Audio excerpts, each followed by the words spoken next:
Hello everyone. Welcome to Frightening Tales. I know many of you enjoy listening to these videos as you fall asleep. So, before you drift off, I'd love for you to leave a comment letting me know where in the world you're tuning in from. And, if you're enjoying the story, don't forget to like and subscribe. Alright, now let's get comfortable, relax, and dive into tonight's case. Story 1. Now we're going back to 2014 to Indianapolis, the most populated city in the state of Indiana. Busy and bustling all the time and home to almost 900,000 people, two of which were 24-year-old Nathan Benjamin Trapezzano and his wife Jennifer. Nathan was from a big and close family, being the fourth of 5 children. And his brother said even though Nathan was younger than him, he looked up to him so much. Nathan had always excelled in academics, music, and athletics. He had a black belt in karate, and played piano and violin as well. He was witty and clever, but always remained humble and gracious. He gained a place at Ball State University where he was working on getting a degree in Latin, Greek, and classical studies. And it was here that he met his future wife, Jennifer, who was training to be a nurse. The pair were inseparable and had a lot in common, both sharing the same morals and values and very strong in their Catholic faith. Jennifer said she loved his quirkiness and how smart he was, always making her laugh and challenging her to push herself in every aspect of her life. The couple eventually moved to Indianapolis where Nathan got a job as a computer programmer at Ivy Tech Community College. Jennifer was still doing her training when they both found out they were going to be parents. They were over the moon when they discovered they were having a little girl and they knew her name right away, Cecilia Marie. Flash forward a few months. It was now coming to the end of March 2014 and Nathan and Jennifer were busy planning.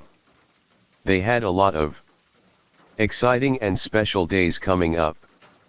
Cecilia was due in just a few weeks. Their first wedding anniversary was on May the 11th, and a week after this was Nathan's 25th birthday. Safe to say, there was a lot going on for the young couple, but nothing was more exciting for Nathan than becoming a father. He couldn't wait to meet his daughter. On the 1st of April 2014, Nathan was up early as normal. Having always been really active, he made sure he got a long walk or a run in every day.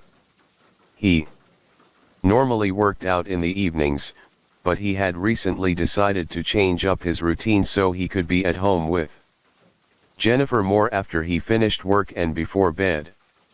Just before 5 a.m., Nathan was getting ready for an hour-long morning walk around the block before the sun rose.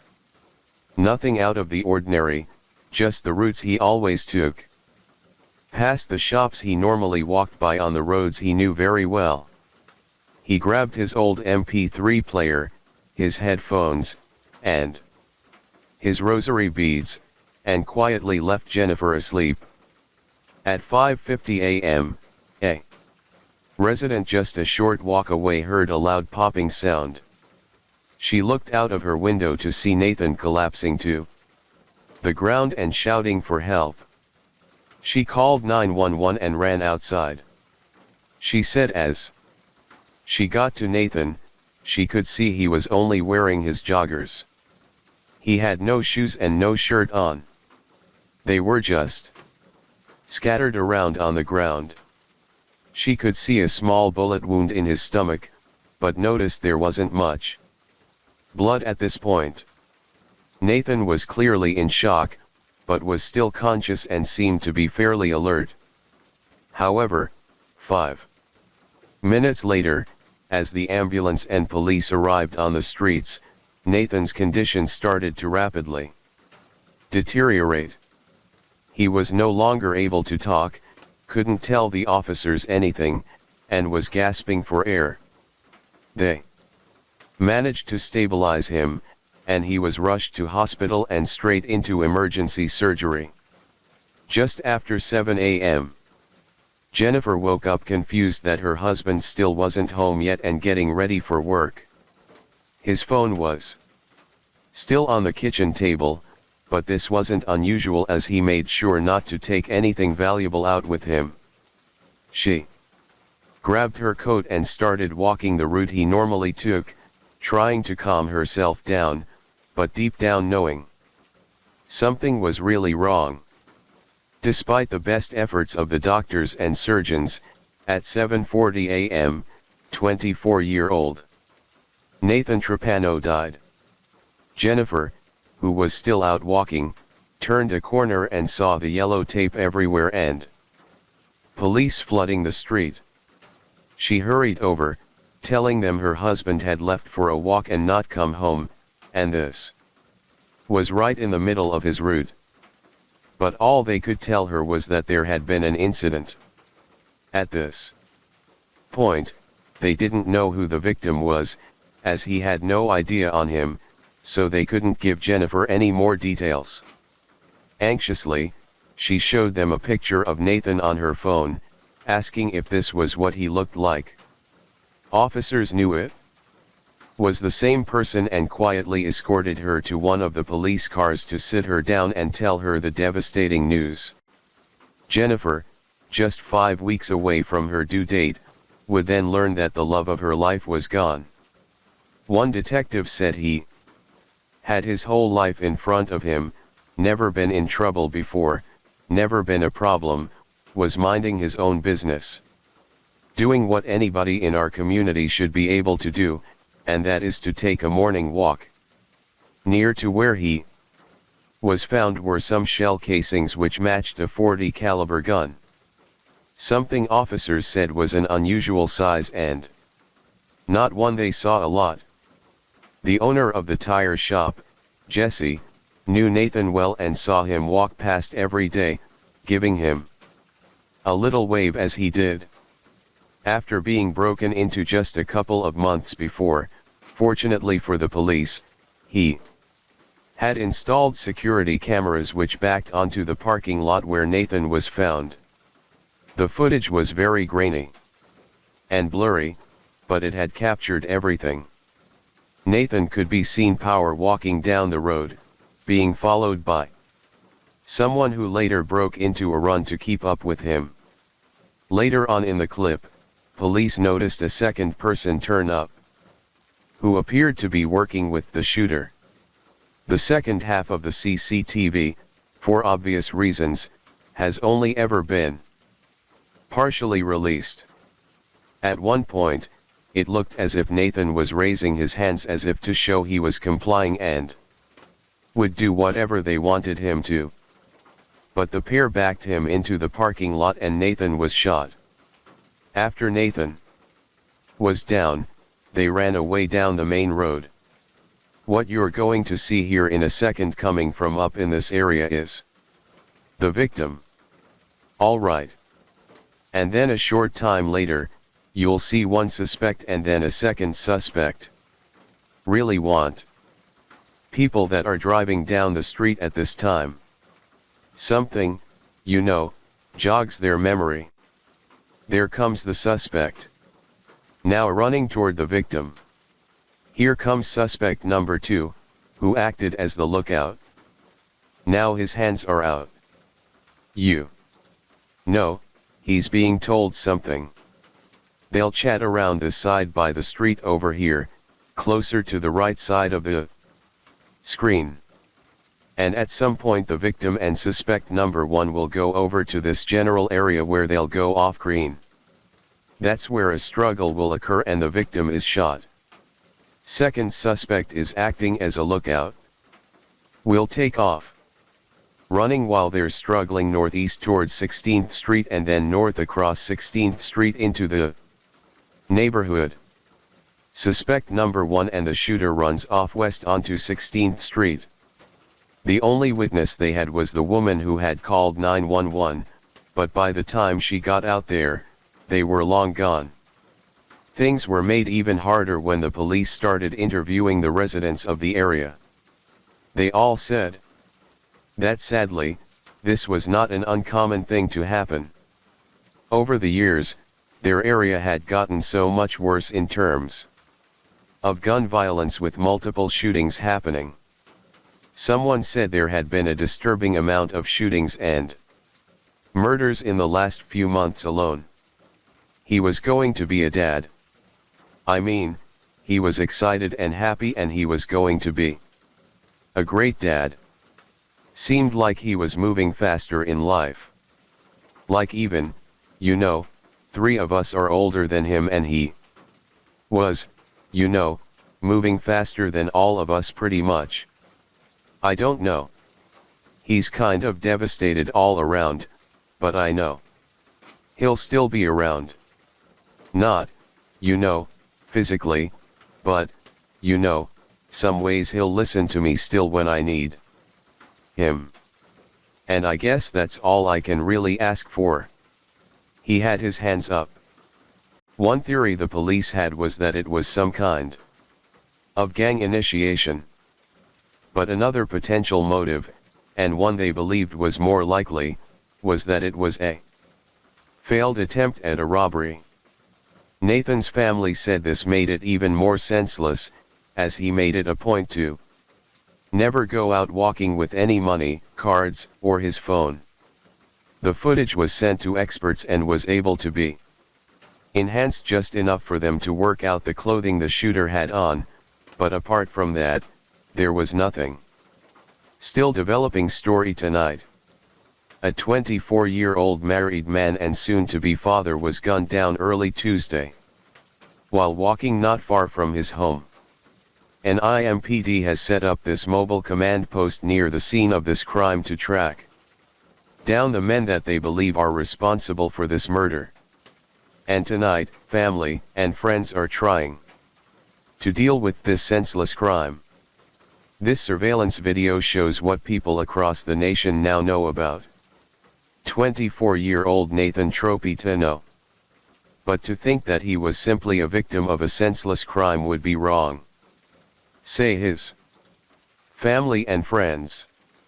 He just seemed like one of those guys that I wanted to be like as I was going through college. Brandon Stanley, a senior at Ball State, met Nathan 4 years ago at the university. The two men reconnected as members of Holy Rosary Church. Brandon describes his friend as having a deep faith.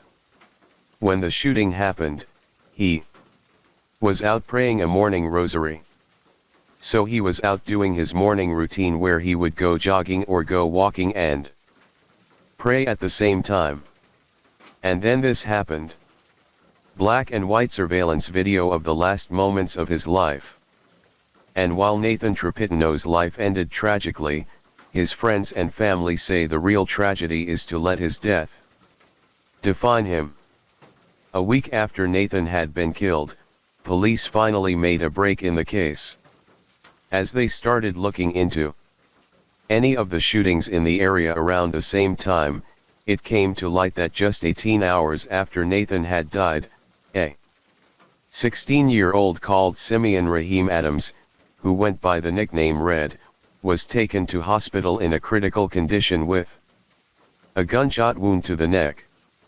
He had shot 3 bullets at a man named Eric, who had fired back at him in self-defense. Simeon was also a suspect in the burglary of a gun shop a week earlier at about 2 a.m. in which 30 firearms were stolen. And at 3 a.m. on April 1, just 2 hours before Nathan was shot, he and 2 other men had attempted to steal a car from outside of a strip club, stopped only from doing so when the bouncer caught them. The strip club was less than a mile away from where Nathan had been walking, showing both the shooter and whoever was on lookout in the same clothing. When detectives heard about this, they knew they had to interview Simeon. He was not only confirmed as being in the same location of Nathan's shooting at the same time, he was now also facing arrest for the attempted murder of someone else. And some guns that had been stolen from the shop matched the casings found near Nathan's body. But being in the condition he was in hospital meant they had to reach out to the people in his inner circle first. The more detectives talked to people, the more they kept hearing the nickname Red floating about, linking him to numerous incidents and crimes around the area, and people he knew were picking him out of every picture lineup they showed. Martz McGra was Simeon's cousin, and he agreed to talk. When he was shown the CCTV footage from outside of the tire shop, he immediately confirmed it was his cousin. He even admitted to being there himself for part of the morning and confirmed all of Simeon's steps and movements. The other man on the tape was identified and interviewed. After this, police ruled everyone apart from Simeon out when it came to Nathan's murder. This was the person they wanted. Martz told police Simeon ran up to Nathan and ordered him to stop.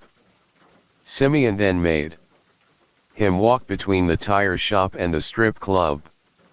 He made him strip by telling him to take off his shirt. He put his hands in the air and Simeon shot him. Another man also told police he was woken up early on April 1st by Simeon banging on his door. He said he was out of breath, telling him the police were looking for him because he had got into what he referred to as a tussle with someone and shot them. Although doctors were initially skeptical that Simeon would survive, he did, and was finally well enough for the police to talk to him. They presented him with everything they knew, and the 16-year-old was subsequently placed under arrest. He would soon be charged as an adult with murder, attempted robbery, and carrying a handgun without a license. Well, we begin tonight with the story behind the teenager charged with the brutal and senseless murder of Nathan Tropitano. That 16-year-old Simeon Adams goes to court tomorrow morning facing serious violent felonies in 2 separate shootings. 2 days before the murder, Adams allegedly got into an altercation with a man at the steak and lemonade shop at 29th and Milk. It began when Adams bumped into the victim, then glared at him and then shot him. My heart and my prayers went out to him. Because it could have been me. It could have been 2 murders. I mean, I still feel sad about it. I'm just glad he off the streets. Over the past 6 years, juvenile prosecutors charged Adams with 29 serious and violent crimes for which he only spent 50 days behind bars. Mr. Adams has been charged with murder, felony murder, attempt robbery, and carrying a handgun without a license. We have provided to you copies of the probable cause affidavit on both those matters. I'll not go into any great detail in terms of the allegations, but in a nutshell, as you're well aware, there was a surveillance video from a nearby business relating to this particular crime. And in the video, one of the suspects had relatively distinctive clothing wearing. It is also set forth that statements have been given by witnesses implicating Mr. Adams in the shooting. He was known to the street element, and in some cases, as we talk about those cases with young people who find themselves in harm's way, you often become the victim of the very crimes you commit. We're clear about the message we're sending. We're going to make the city safe. We're going to continue to call on the citizens and the media to help us bring back information. And we're going to thank the prosecutor and his fine team for making sure these cases are brought to justice. Upon hearing that a 16-year-old had been arrested, Jennifer posted to Facebook and said, "I don't know this man's circumstances, but it hurts to hear such. A young man could turn to such violence." She asked people to pray for Simeon, and Nathan's family and friends. All agreed that Nathan would have forgiven him. Nathan Trapeziano was finally laid to rest with hundreds in attendance. The investigating officers all showed up too, saying what had happened to him had really struck a nerve with them and that this was a case they would remember for the rest of their lives. And a couple of weeks later, Jennifer gave birth to the couple's daughter, Cecilia Marie, a welcome burst of happiness in such a dark period of time for everyone. Their family said she looked so much like Nathan and was a wonderful, happy, and smiley little girl. As the court proceedings got underway, someone else would gain some attention. Court documents showed that the 16-year-old was free to walk the streets for a month while awaiting a hearing on 13 probation violations. The probation officer had visited his home, but on 9 occasions, Simeon was nowhere to be found. After the third violation, the officer could have asked for an arrest warrant, but for reasons unknown, he didn't. The judge said of this, "I expressed my extreme concern to probation about the handling of this case. When I saw there had been 9 house arrest violations, I was very concerned and upset.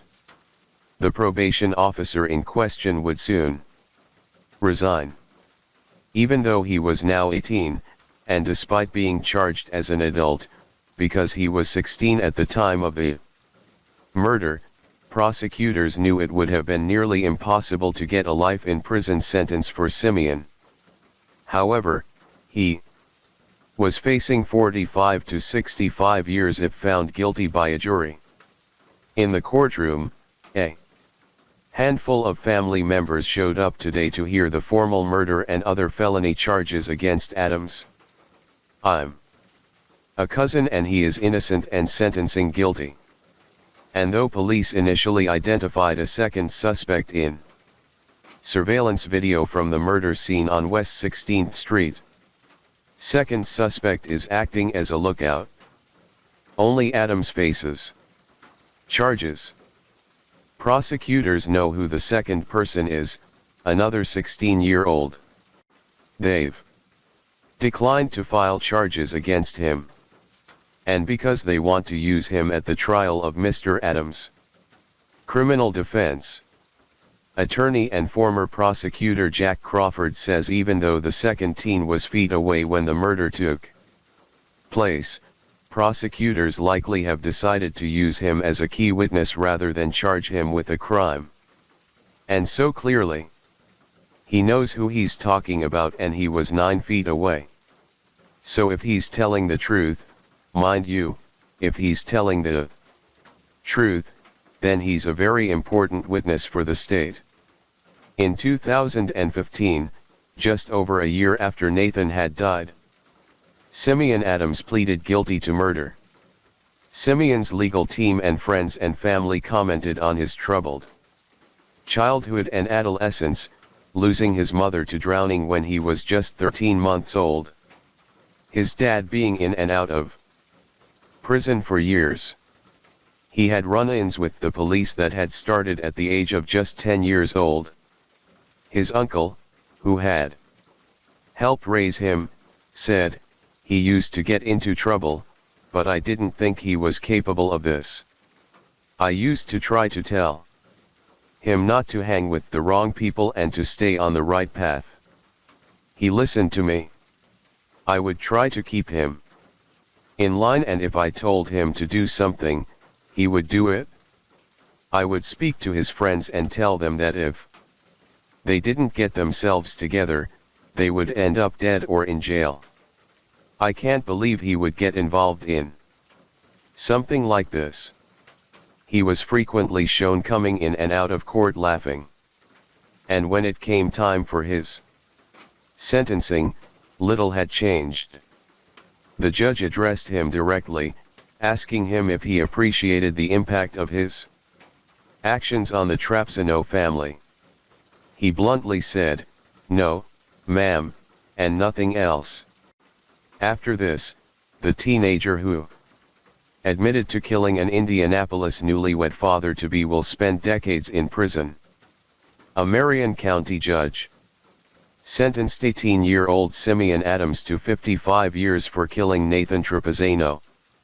As part of the plea deal, his potential sentence was reduced and he was handed down 55 years in prison. Under Indiana law, Simeon could be eligible for parole after 27 years based on credit for good behavior and time already served.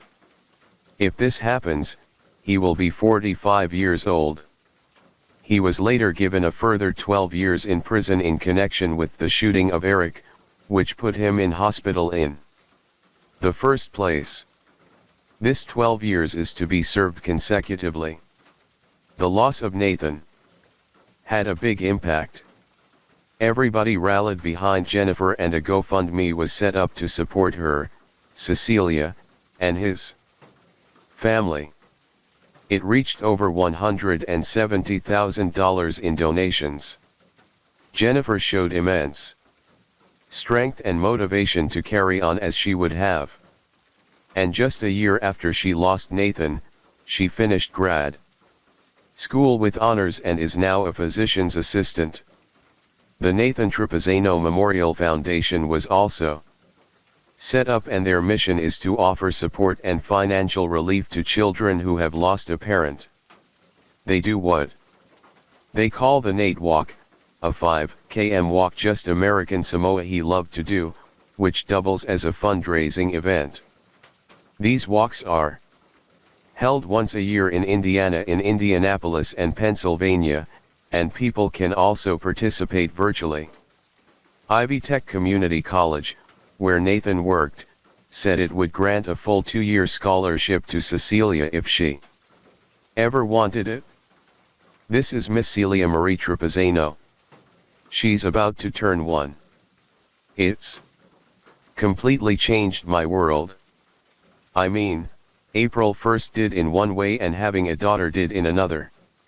I think any mom could say that. You are now, you know, you have someone dependent on you. You can't just be selfish. You have to give your life to them. And I didn't know how much. And I still don't know how much I have to give. Sometimes I feel like my energy is not always there and my heart's still broken. But I give her so much love and as much love as I can. And she's my joy. And there's times where I'm sad because Nate's not there to be with us. But I know he's watching over us. And I know he wouldn't want me to be sad. Jennifer said time almost stands still and passes quicker than she can keep up with it. Whenever she doubts herself or has a difficult day with Cecilia, she asks Nathan for advice. She said, "I have a voicemail from him on March 31st, 2014. I've listened to it over and over and over again. His voice sounds so familiar still, like it was yesterday. I miss him. I miss everything about him in so many ways. It feels like he has only been gone for 10 seconds and yet it feels like 100 years." Story 2. These are amongst the very worst crimes which have come before the High Court of Justiciary. This is probably one of the most horrific cases that I and my team have been involved in. The National Crime Agency described this as a once-in-a-generation crime, and I sincerely hope that no one else sees this ever again. 25-year-old Benolin Ano was originally from the Philippines. She was incredibly popular, down to earth, and much loved, with her sister Sheila saying she didn't know anybody who disliked her. Benolin had been keen to pursue her education, and Sheila had worked to support her while she went to school, as did their father, Benedicto. The family came together to help her and ensure that she graduated. She was described as intelligent, kind, beautiful, and dependable. She cared deeply for her family, and her brother said she would protect him from bullies. In 2015, she met a British man called Lexington Burke on a dating website. A romance blossomed, and after going out to the Philippines, the pair were married in a big wedding in Somar on July 28, 2018. 1 month later, on August 19, they welcomed their first child, a little girl called Angelica. Angelica's first birthday, the family would relocate to the United Kingdom.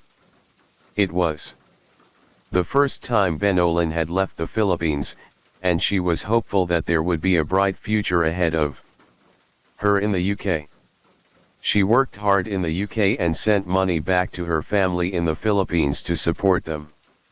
Sadly, by the end of 2020, the marriage had started to fall apart, and Benolan moved into emergency accommodation, a first-floor flat in Kingswood, 3 miles outside of Bristol.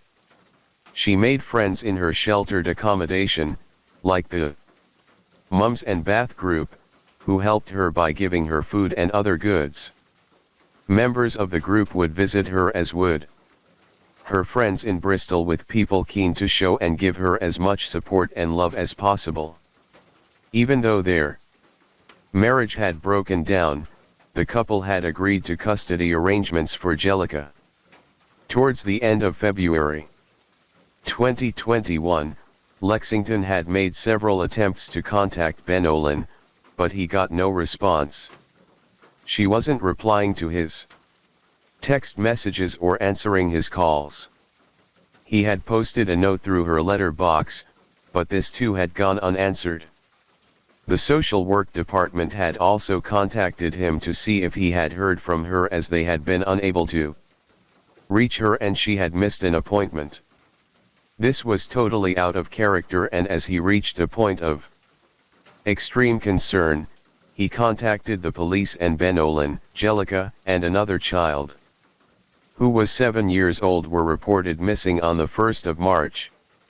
It's important to note here that information on this case refers to the 7-year-old girl, but other news sources would later state that this was Benolan's eldest daughter. No name or information has been given, as she cannot be legally identified, and all steps must be taken to protect her identity. She will be referred to throughout this episode as Jane Doe. Avon and Somerset Police launched an investigation and quickly uncovered a lead. A car had been traced driving into Gloucestershire around the time they had last been seen, before being driven back up north and over the border into Scotland. The driver was seen on CCTV filling up his car in a petrol station. The investigators reached out to the Scottish police for their assistance in finding the vehicle. The car was registered to a man called Andrew Innes, who had travelled down from Dundee to pick them up. Despite the time zone difference between the Philippines and the United Kingdom, Sheila and Benolan always found time to talk to each other and were in regular contact. Before the three of them had gone missing on Thursday, the 18th of February, Benolan had been talking to her sister on a video call. Benolan was in Andrew's car and they were all driving up to Scotland. Sheila asked if she could see him, and Benolan flipped the camera around and showed the man driving the car. There were no overnight bags. It was clear that this was not meant to be a long trip.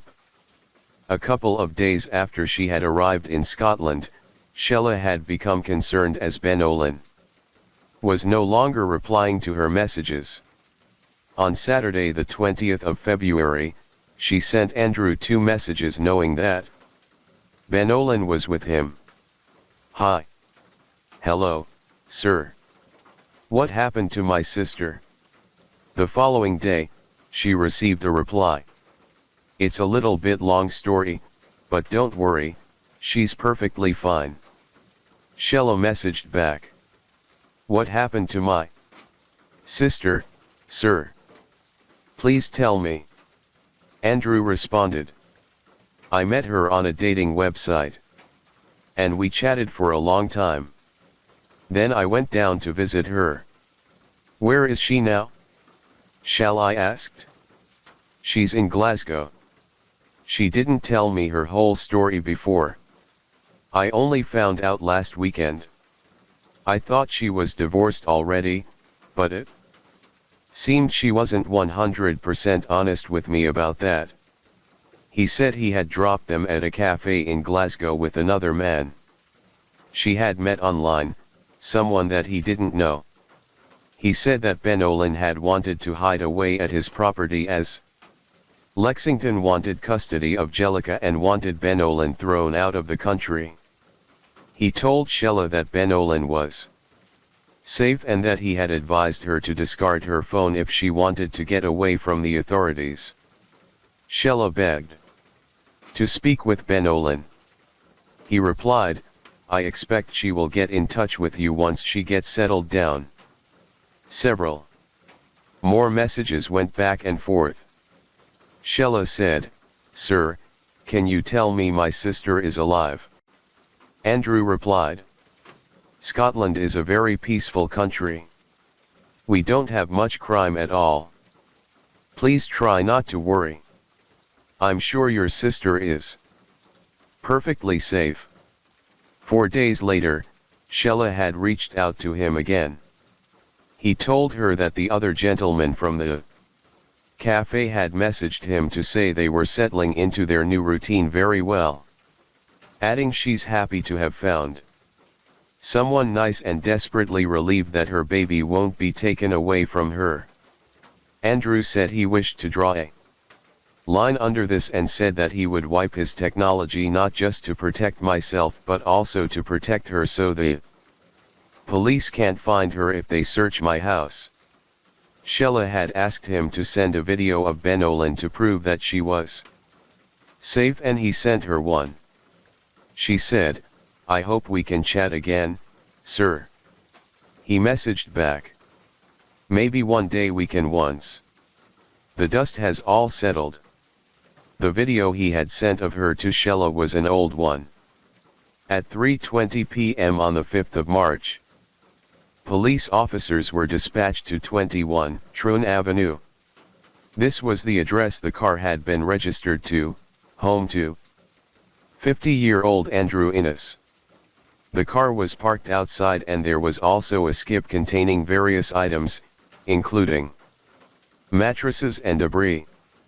After knocking on the door, Andrew Innes opened it, but only slightly, and they spoke to him on the doorstep.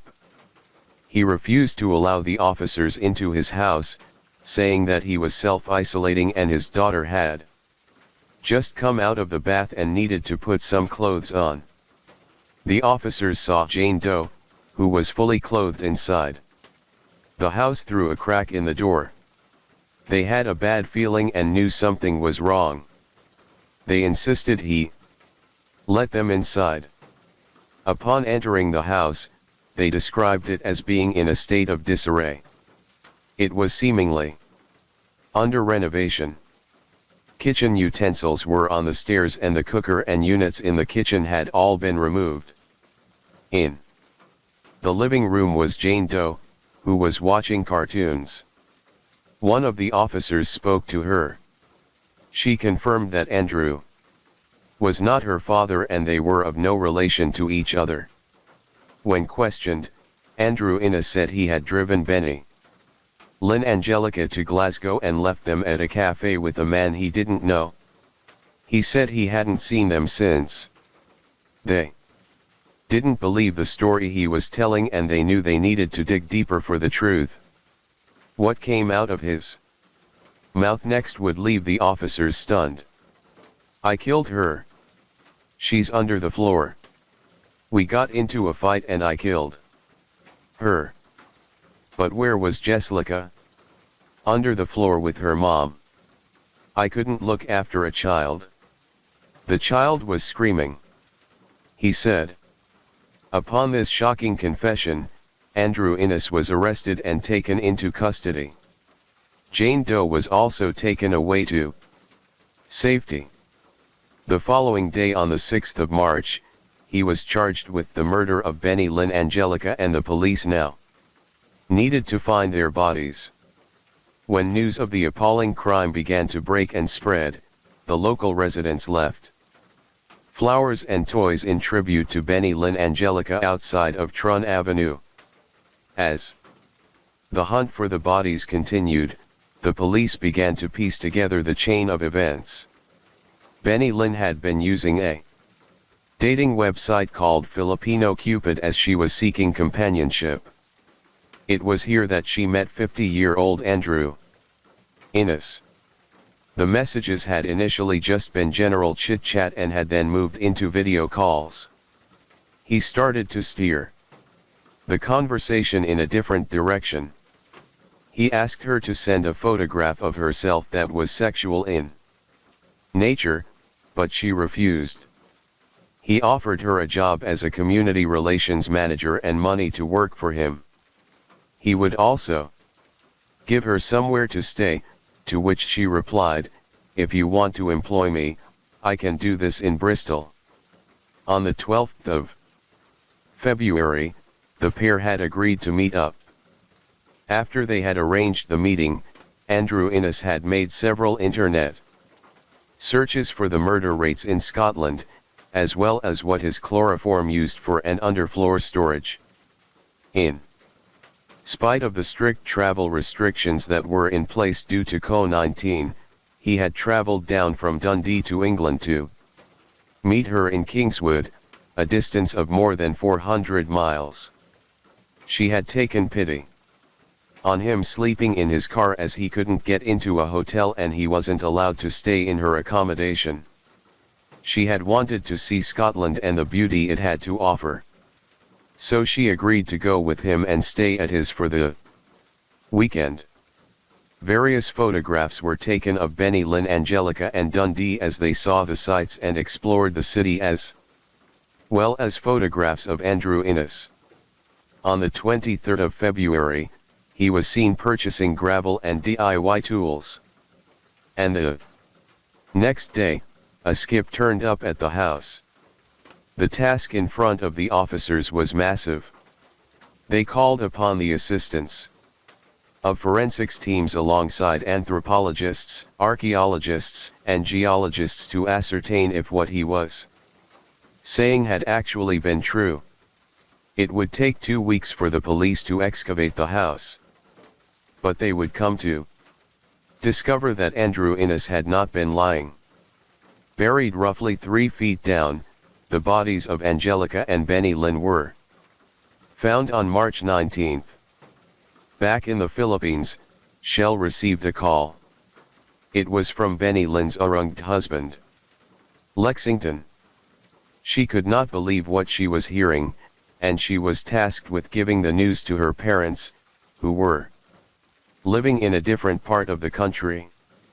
Completely traumatized by the death of her sister and niece, she was left unable to sleep and kept trying to contact Benny Lynn on Messenger.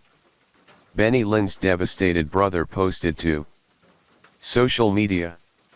As the police continued to look into Andrew Innes, they discovered that the software developer had no previous criminal convictions. He had been born in Germany on a military base in 1970. He had moved to Dundee from Derby at the age of 24 and had worked with DMA Design on various video games. After attending the University of Aberdeen, he would later marry a woman from Japan and moved out there with her. The couple shared 3 children and also lived in California for a while before going back to Scotland once more. In 2019, their marriage had fallen apart and he had been deported from Japan back to the UK away from his wife and children. Andrew Innes was on 34 dating websites and there were more disturbing discoveries. He was very experienced with technology and designed and built what was referred to as a scraper tool that could be bolted onto various websites. This meant he could only have women with young children included in the searches he was making on these sites. He harvested the data and put it into a spreadsheet where women were graded based on age, weight, height, and whether or not they were mothers to young children. The profiles he had given the highest scores to were women with young children who were in their mid to late 20s. Now that the bodies of Benny Lynn and Angelica were found, it was time for a post-mortem to be carried out. This would reveal the horrifying truth. Benny Lynn suffered major head injuries and internal bleeding. She had also been stabbed in the chest. It is believed she was murdered on the 23rd of February, the same day he was seen on CCTV buying DIY tools and gravel. Detective Constable Paul Hardy asked Innes how long she had been buried under the floor. Innes replied, "Last Friday. She came up. We were going to spend the weekend together.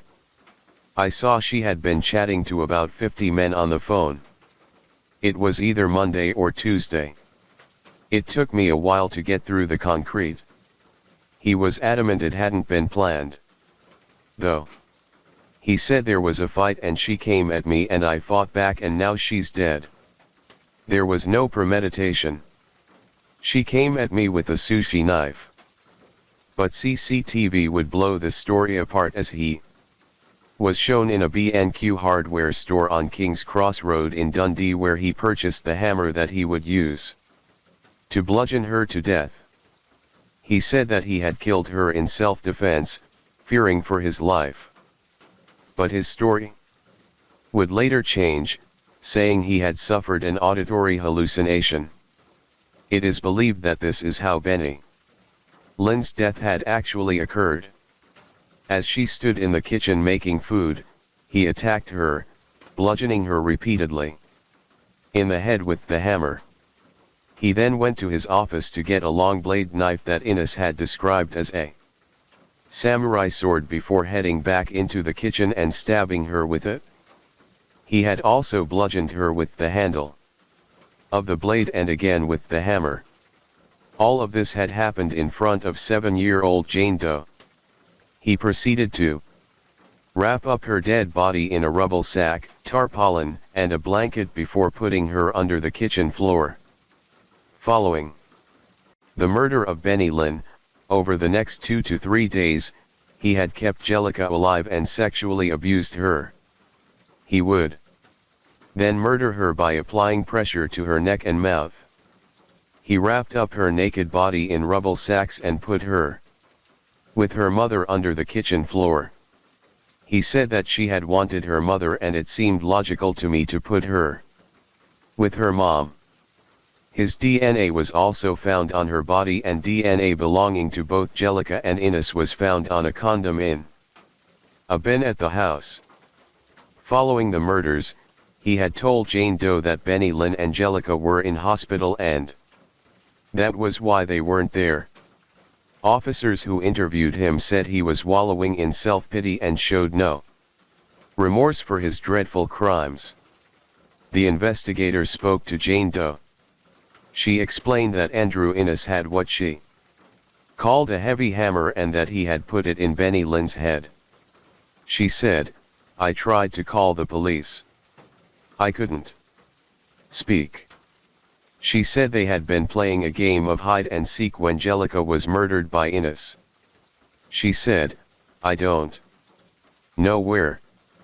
I just know looking in the bathroom and he shut the door on me. Andrew shut the door at me, so it must be in the bathroom. I should have saved them, but I couldn't because I didn't know what was happening." During her time at the house, she was subjected to an appalling series of rape and sexual assaults. She said that after the assaults, where she would be handcuffed and gagged, he would give her money. On one occasion, giving her £210. She described being held captive by him. Andrew put a rope on the door and attached it to the other door, and I couldn't open it. Andrew would open it when he came back. I told him, I want to go with you because that was my chance to get out. Andrew denied the allegations of sexual abuse against Jane Doe when he had been arrested. And during an interview on the 5th of March, he said, I never touched the girl, but DNA would later be his undoing. DNA evidence was found on clothing and handcuffs. Jane Doe had also tested positive for chlamydia. Andrew Innes had chlamydia. Andrew Innes' trial began at the High Court in Edinburgh on the 31st of January, 2023 with Judge Lord Beckett presiding. Andrew admitted that he had killed Jellica and Benny Lynn, but denied murder and argued a defense of diminished responsibility. He had also denied charges of attempting to defeat the ends of justice and rape. On the third day of his trial, he changed his story again. He now said that he had become what he called apocalyptically angry after thinking that Benny Lynn resembled both his former partner and arranged wife. He said that from the neck down, she looked like his arranged wife, and from the head up like the former partner. He said his former partner had left him in the most horrible way, dumping him through a text message, and that he thought of all the nasty things my wife had done to me, and I got angry. The way she treated me, I was furious. I started to crazy things. I remember the blade going in once. She was lying on the floor and I was just hitting her until she stopped moving. In his testimony, he said that the killings had not been planned, saying if this was premeditated in any way, it would have been cleaner, adding that the hammer he had purchased was not a useful weapon. He said it's ridiculous that I had returned with the hammer when I went out for petrol. Innes told the court that he was able to remember the initial strike and struggle that ensued in the kitchen before it moved out into the living room. He said it was an anger I have never experienced before in my entire life. When asked in his cross-examination what he had done with the bodies, he replied, I dug them a respectable grave and gave them a Christian burial and then replaced the floor. That's all I did. His original plan had been to bury them at sea, but instead decided to conceal their bodies under his kitchen floor, as he was already in the process of refurbishing the room. It was obvious that he had a deeply controlling nature when he admitted he had been seriously angry when his former wife had got a new haircut that he didn't approve of. He also said he had attempted to castrate himself with an electrical cord. There were moments when Innes would break down in the witness box and cry while speaking. A huge part of the trial focused on his state of mind. Psychiatrist Dr. Gordon Cowan, who specializes in forensic psychiatry, had met with Innes 8 times following his arrest and gave evidence on the 4th day of the trial. He explained that Innes' story had undergone multiple variations and changes, saying it had initially been self-defense. Then he had been suffering with auditory hallucinations and finally a combination of both. Dr. Cowan said it's clear he held resentment towards his ex-partners, and this lady in front of him in some way reminded him of these ladies, and he became angry, uncontrollably angry at her. He explained to the jury he said he acted in self-defense from an attack. Then he spoke of an internal monologue with a voice of a kind of identity that was advising him to hurt the woman, and he was saying she's done nothing wrong. It's really difficult to know for sure. The symptoms, if any, Mr. Innes has at this time. Innes had been diagnosed with Crohn's disease, a condition that would lead to him being hospitalized in February of 2021 at Ninewells Hospital on the outskirts of Dundee. He was prescribed steroids to help ease the symptoms.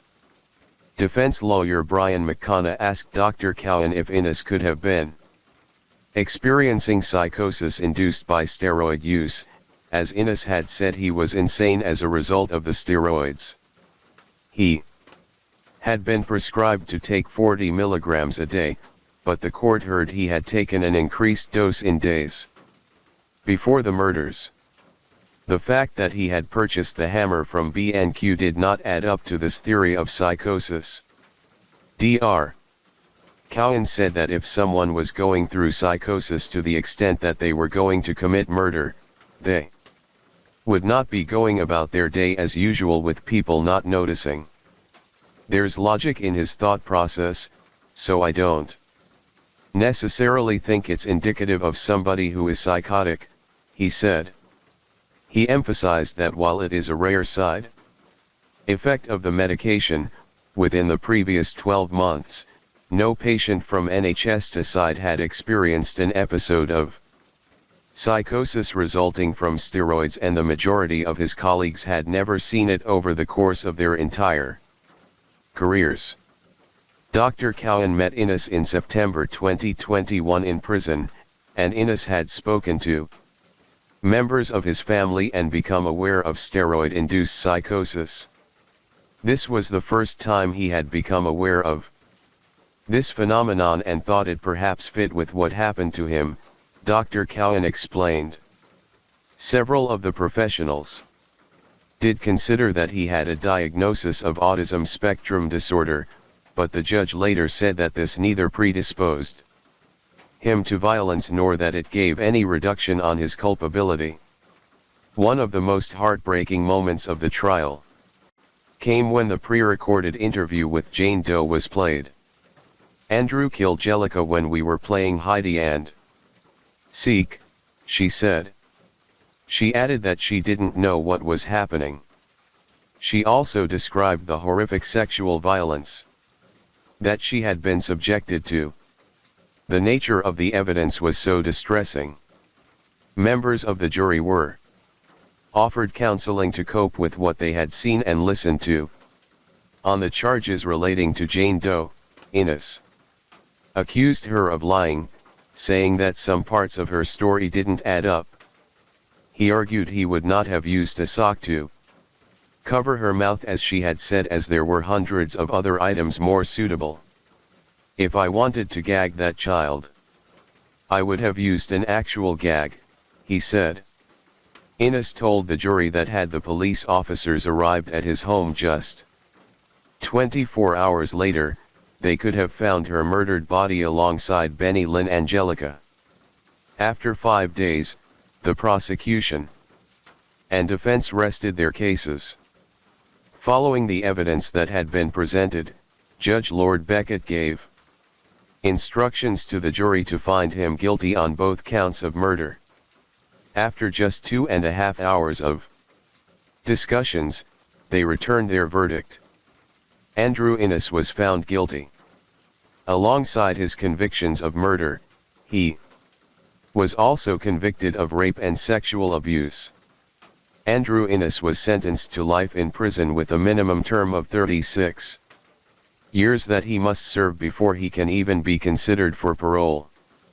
You murdered an innocent woman and her 2-year-old daughter in a situation where they had trusted you and traveled with you from Bristol to your home in Dundee. These are amongst the very worst crimes which have come before the High Court of Justiciary. Considering the whole circumstances, the punishment part on the 2 charges of murder will be one of 36 years backdated to March 8, 2021. This does not mean that this is a sentence of 36 years. You are sentenced to life imprisonment and you will serve at least 36 years before you can be considered for release on parole. It will be for the parole board to Determine whether you will ultimately be released, and they will consider the safety of the public in reaching that decision. Almost 30 years of policing, the level of depravity shown by Andrew Innes is way beyond anything myself or my colleagues had witnessed before. Not only did he callously take the life of a young mother and innocent child, he then sought to escape justice by burying their bodies beneath his kitchen floor. He showed no regard for human life or for the remorse or suffering that he's brought to their loved ones. I'd like to end by thanking the family of Banal and Angelica for the courage they've shown throughout what's been a horrific ordeal. And I hope this conviction in some way helps to bring them a degree of closure. Thank you very much. This is probably one of the most horrific cases that I and my team have been involved in, and it's to credit to everyone involved with the commitment and professionalism they showed to secure justice for Ben and Angelica. The National Crime Agency described this as a once-in-a-generation crime, and I sincerely hope that no one else sees this ever again. Benolan's family had traveled from the Philippines to the United Kingdom for the trial. They said in a statement that what had happened was the worst cruelty we could ever imagine, adding that they would be forever haunted by the appalling crimes. She is very much missed by the family. Their loss incomprehensible to relatives in the Philippines. Brutal deaths that haunt a sister searching for answers. Her words translated by a friend. So Shelley is saying that in the last 2 years it's been very difficult coping. They were in shock and traumatized by the fact that they couldn't understand why it happened. He showed no remorse. Swallowed in self-pity. The depravity that he's shown is unimaginable. Do you think you'll ever be able to forgive Andrew Innes after this? She said she can forgive him, but as long as he's behind bars and will not be able to come out. Benedict, Benolan's father, had had his life completely destroyed by the loss of his daughter and granddaughter. The grief was so devastating, he had been left unable to work for Lexington. What had happened to Benolan Angelica was devastating. He described his rage and pain at the cruelty that had been shown towards Angelica by Innes and the appalling abuse and death she had suffered. It was later confirmed that Andrew Innes intended to appeal his conviction and sentence. His appeal was lodged at the High Court of Criminal Appeal in Edinburgh. The hearing will take place at a later date. No application for him to be released on bail pending his appeal was made, and he remains in prison. Jim Gamble, CEO of the Unique Safeguarding Group, who had also formerly led the Child Exploitation and Online Protection Organization, would say that it would be unusual for an offender like Innes if he did not have any previous victims. I doubt they as only victims. Some people won't realize how close they came to engaging with this awful person. We see that all the time. We see predators who target single mothers, not just to manipulate and coercively control them, but to gain access to young children. I think anyone that knows of him needs to reflect on what they know about him. I'm sure the police are doing exactly that. Police Scotland said they had contacted law enforcement in countries he was known to have gone to and had also collaborated with Interpol, but no other crimes have been uncovered. Benolan's father said he cries every day and is struggling to come to terms with what happened. For me, I still haven't accepted that they're gone. He said her family also began campaigning for a charity called Kenlongan, which offers support and help to people from the Philippines who live in the United Kingdom, including those affected by domestic abuse and violence. Benedicto said, "I've now decided to dedicate my life to defend the rights of women and children. All Bino Line wanted was to love and be loved. She made the enormously brave decision to move away from her home to a country she didn't know, hoping for a bright future. 2. This day, Sheila still calls her sister's phone just to hear her voice on the voicemail. She said that she will never forget either Benolan or Jellica because they will be with her wherever she goes, adding, "I will always be with them." Story 3. This case in northern British Columbia, Canada, back to the hot summer of July 2019. Northern British Columbia is a scenic and beautiful place that extends up to the Yukon-Alaska border and is surrounded by forests, valleys, volcanic rock formations, and mountains. A place where you can see anything and do everything. From hiking and fishing to skiing and wild and open water swimming. One young couple taking full advantage of all that British Columbia had to offer was the free-spirited and adventurous 24-year-old China De and 23-year-old Lucas Fowler, who were on a much-anticipated mini-break together. Lucas came from a big family in Sydney, Australia, and was the son of a New South Wales chief inspector. He found his main passion in life at a young age, traveling, and as he got older, he wanted to see as much of the world as he could. Hiking, camping, surfing, swimming, you name it. Lucas wanted to do it. It was this excitement for adventure that saw him embark on a 2-year backpacking trip around the world. This would include spending time in Croatia, and it was here in 2017 he would meet his future girlfriend, China De from North Carolina. She had studied in Europe and worked on a grape farm, saving up as much as she could, and in just a few years, she had visited 13 countries. Safe to say they were the perfect match. And were in sync right away. Their families both loved each other and recognized that this was a relationship that would go the distance. They were full of happiness and joy just being together. Lucas' father Stephen said the day she stole Lucas' heart, she became a part of the family. We were so happy he had met a life partner. China and Lucas spent as much time as they could together, despite the huge distance between them, and would talk for hours on the phone, reminiscing about their past trips, and excitedly planning their future ones. In the 2 years they were together, they spent time in Central and South America, Japan, and Southeast Asia. The couple spent Christmas together in America with China's family before Lucas left to work on a ranch in British Columbia. Now that he had a visa, it meant that the 10,000 m between the pair wasn't quite so big and scary anymore, and much more feasible to work around. China soon joined him for a short holiday out there, and it was here that the pair made a plan to road trip through Canada together over the coming summer. They wanted to see as much as possible on the journey, and their final stop would be Alaska.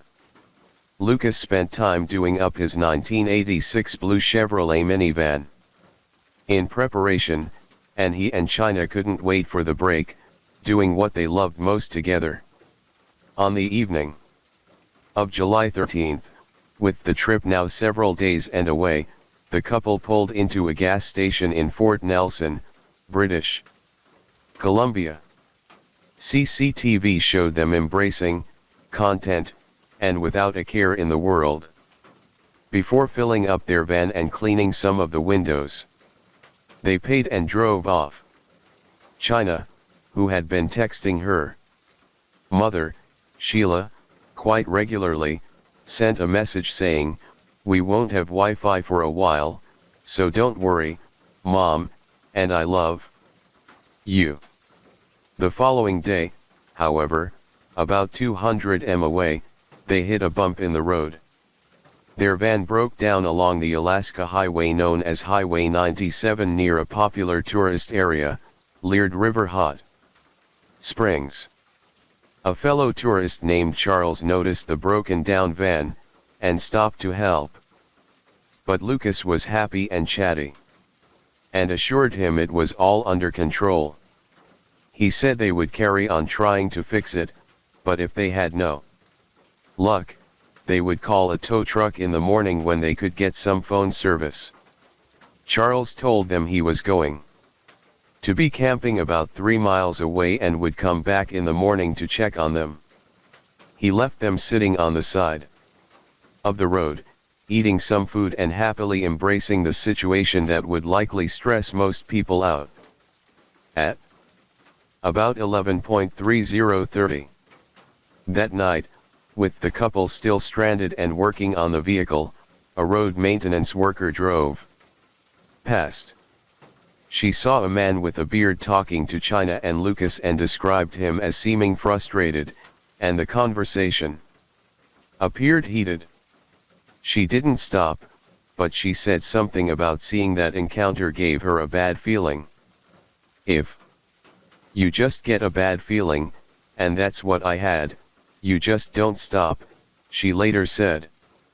She recalled that both of the right doors of the couple's van were open and it looked as if the man with the beard had come from a gray car nearby, but she couldn't be sure. July 15, 6:20 a.m. A trucker going down Highway 97 spotted something in the distance that instantly caught his eye. As he pulled closer, he realized what it was he was looking at. It was the bodies of China and Lucas. They were face down in a ditch about 10 feet from their van, and about 15 feet from each other. They were both cold to the touch and had been dead for some time. He called someone over to help and started frantically trying to redirect traffic and stop people from driving through. The police were now receiving multiple calls about this. And when they got to the scene at 7:20 a.m., they found the same trucker still doing his best to control the situation, but clearly distraught and very traumatized at what he had driven into. China and Lucas had been shot to death, and the medical examiner confirmed both entry and exit wounds. The van's back doors were open, and the window was smashed. Nearby was 5 spent shell cases and China's phone. Lucas' phone was not found. Just after 9 a.m., Charles, the other tourist that had talked with them the day before, kept to his promise and drove back to check on them. When he was met with police blocks in the road, he simply couldn't believe this had happened. Now to a murder mystery. On a highway in Canada, an American woman and her boyfriend killed during a road trip. And while police aren't sharing many details, the big concern is that the killer is still on the run. This morning, an urgent manhunt in the mysterious murder of an American woman and her boyfriend in Canada. Their bodies found along the side of a rural highway. I don't know who would do something like this. This was someone's son, someone's daughter. China Dice's mother says the 24-year-old from Charlotte and her Australian boyfriend Lucas Fowler had just set out on a road trip to see Canada's national parks when they were killed sometime between Sunday evening and Monday morning. Their van found parked nearby. This is an international murder case in Canada of an Australian and an American, and still no large public travelers notice or anything. Now urging anyone who was on that stretch of Alaska Highway 97 in British Columbia and may have dashcam video from the area to call investigators who are desperately scouring for leads. Visa's family concerned the killer is still free. This morning they are pleading for answers. It doesn't add up and it's concerning. And we're never going to get full closure on this, and it's going to hurt the rest of our lives. And Fowler's father is a senior police officer in Australia. This morning, his colleagues say they've learned both victims were shot to death. Investigators in Canada are also clarifying that this does not appear to be connected to any other cases, and they call finding this killer their top priority. As word started to travel, the witness from the previous day gave the description of the man with the beard she saw talking to the couple. The Royal Canadian Mounted Police released a composite based on this and asked for anyone with dashcam footage to please come forward. Back in Australia, the news had also hit hard and police over there offered their support to the Canadian authorities. Not only had they lost Lucas, but his father, Stephen, was a serving police officer, and they wanted to help him as much as they could. The young man was the son of one of our serving police officers. So clearly, what is a tragic event has been made all the more sadder for us knowing there's a son of one of our serving police officers. The RCMP, Royal Canadian Mounted Police, is an outstanding organization. We have the utmost confidence in their capacity and capability to run this investigation, but our commissioner has made a great decision to send over 2 officers to assist in the liaison purely to assist the family. Another driver would then ask to talk to the police and told them that he had pulled over at the side of the road in the same area to take a quick nap. He said within 5 minutes of being parked, a small van drove past him and stopped about 50 yards ahead. A man got out of the passenger side holding a rifle. He then started quickly moving towards him, holding the gun in a way the witness described as a hunting stance. The truck then started moving slowly towards him, too. The driver put his foot down and sped off, fearing for his life. He couldn't see their faces and didn't want to stop to look. This investigation is in its very infancy, and it's not yet clear whether Lucas and China were targeted, or if this was an opportunity, a crime of opportunity. At this point, we have nothing to indicate that their deaths are linked to any other active and ongoing investigations in that area of the province, or that there's a heightened risk to public safety because of this. This is a unique circumstance in northern British Columbia. There's no indication that there's been a spike in any crimes, and that this is something that we appreciate the fact that these rumors are going out there, but at this point there's nothing to indicate that these rumors are true. As you know, I may be an experienced police officer, but today I'm standing here as the father of a murder victim. We're just distraught. This has really torn 2 families apart. Our son Lucas was having the time of his life, traveling the world. He met a beautiful young lady and they teamed up. They were a great pair and they fell in love. Hopeful of a positive outcome, and obviously were appealing along with the RMCP for anyone to contact who may have any information whatsoever. I know there's been a lot of speculation, but look, as an experienced police officer, I know how these investigations go. My family and I are more than satisfied with the resources of the RMCP that they're putting into this. And I can tell you I am more than confident in the commitment of all the officers who are working on this case. 5 days later, on the 19th of July, another disturbing scene would unfold 300 m away. Near the lake in British Columbia, a burnt-out camper van was found. The number plate was still intact enough to run through the database, and it came back as belonging to 19-year-old Cam Loud, who had been out on a road trip with his best friend, 18-year-old Briar Schmiagowski.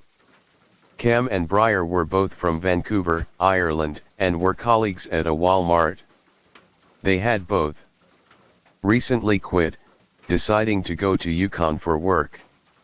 They had left their homes on the 12th of July, a trip their family had described as a spur-off moment one, but they were supportive nonetheless. The last anyone had seen of them before the van was found was when they had stopped for coffee at a place called Jade City, somewhere that was happy to offer a free coffee to drivers passing through. The owner of the store remembered them coming in, but said there was nothing unusual about their stop, and they didn't seem to be in any distress or trouble. And now they were both missing, and their truck was burned and destroyed. To add more to the already unnerving story, about a mile away from the teens' burning van, the body of a man who had also been shot was found. He had no ID on him, so police released a sketch and description. He was believed to be in his 50s or 60s and had a big gray beard. Although this was a nearly 8-hour drive from where Lucas and China were found, was it possible that all these cases were connected? We're in Canada now, where a murdered couple and the disappearance of 2 teens may actually be linked. Police in British Columbia released the sketch of a person of interest, and they're looking for answers after American China Dees and her Australian boyfriend Lucas Fowler were found dead. And so we recognize that there is a possibility that these could be linked. 48 Hours has previously reported on a notorious remote stretch of road near these crimes dubbed the Highway of Tears. At least 18 women in the last 40 years have disappeared or been found murdered along it. As authorities investigate whether any of these new cases might be related, the victims' friends and family want answers. As authorities continued to look for the missing teens, the families of China and Lucas both flew in, faced with the unthinkable task of bringing their bodies home. Alan Schmigelski, Breyer's father, said the last he had heard from his son was a text message saying that contact would likely be scarce due to a lack of phone service. When he saw his son's and Cam's faces on a paper, only then did he realize they were both missing. Cam had last made contact with his family on the 17th of July, saying he and Breyer had made it to Yukon, which was their intended final stop. So, what had made them carry on so far past it? Or had they actually even made it there in the first place? There were so many questions. In the space of just a few days, 3 people had been killed and 2 were now missing under deeply concerning circumstances. The Doss Lake area investigation into the disappearance of Cam Loud and Breyer Schmigelski, their vehicle recovery, and the discovery of an unidentified deceased male continues. That's the last time I had contact with my kid. That was on the 12th. On the 12th. Any idea what might have happened, or theories that you're kind of coming up with at this point? All I can think of is they were just at the wrong place at the wrong time. They're both kids. They're non-violent. They're good people. You would call them good people. They're just young people, but they're good people. Never got in trouble or anything, right? I'm thinking that a murder was committed 2 kilometers away and somebody decided, well, let's take care of the witnesses. As the sketch of the 3rd victim started circulating, a woman named Helen called in. She was the wife of 64-year-old Leonard Dick, and she thought the sketch looked just like him. Leonard had gone camping a few days before, something he did a lot. And up until the evening of July 18th, he had been texting Helen and his children constantly, but she hadn't heard from him since then. Although DNA testing needed to be carried out, they now felt strongly that this was the man. Leonard was described as a caring husband, attentive father, and a cherished lecturer, teaching botany at the University of British Columbia. His students loved him and found him fascinating, saying his passion for teaching and how much he loved what he spoke about inspired them to want to learn more. He had a dry and witty sense of humor that kept everyone entertained. And as well as his job, he enjoyed drawing, writing short plays and poems, playing guitar, and of course, the great outdoors. Despite the fact he was often presenting to huge groups at a time, his family said he could be surprisingly quiet and very private. Hence the reason he loved his solo camping trip so much. He had just celebrated his 64th birthday. And on the 16th of July, he had packed up a small camping stove, some food, and a tent, and had driven off in his Toyota RAV4. Excited to explore more and learn as he went. He told his wife he wanted to find and photograph some grizzlies and teach himself about the wildlife. On July 21st, some CCTV from Meadow Lake, Saskatchewan came in, and this would change everything. Cameras had picked up none other than a gray 2011 Toyota RAV4. And inside of the car was Cam Loud and Briar Schmegelski, the two missing teenagers. More footage showed Cam and Briar buying some black tape, which they put over parts of the car, seemingly in an attempt to disguise it in some way. Although, of course, this didn't work. It was quite clearly Leonard's car.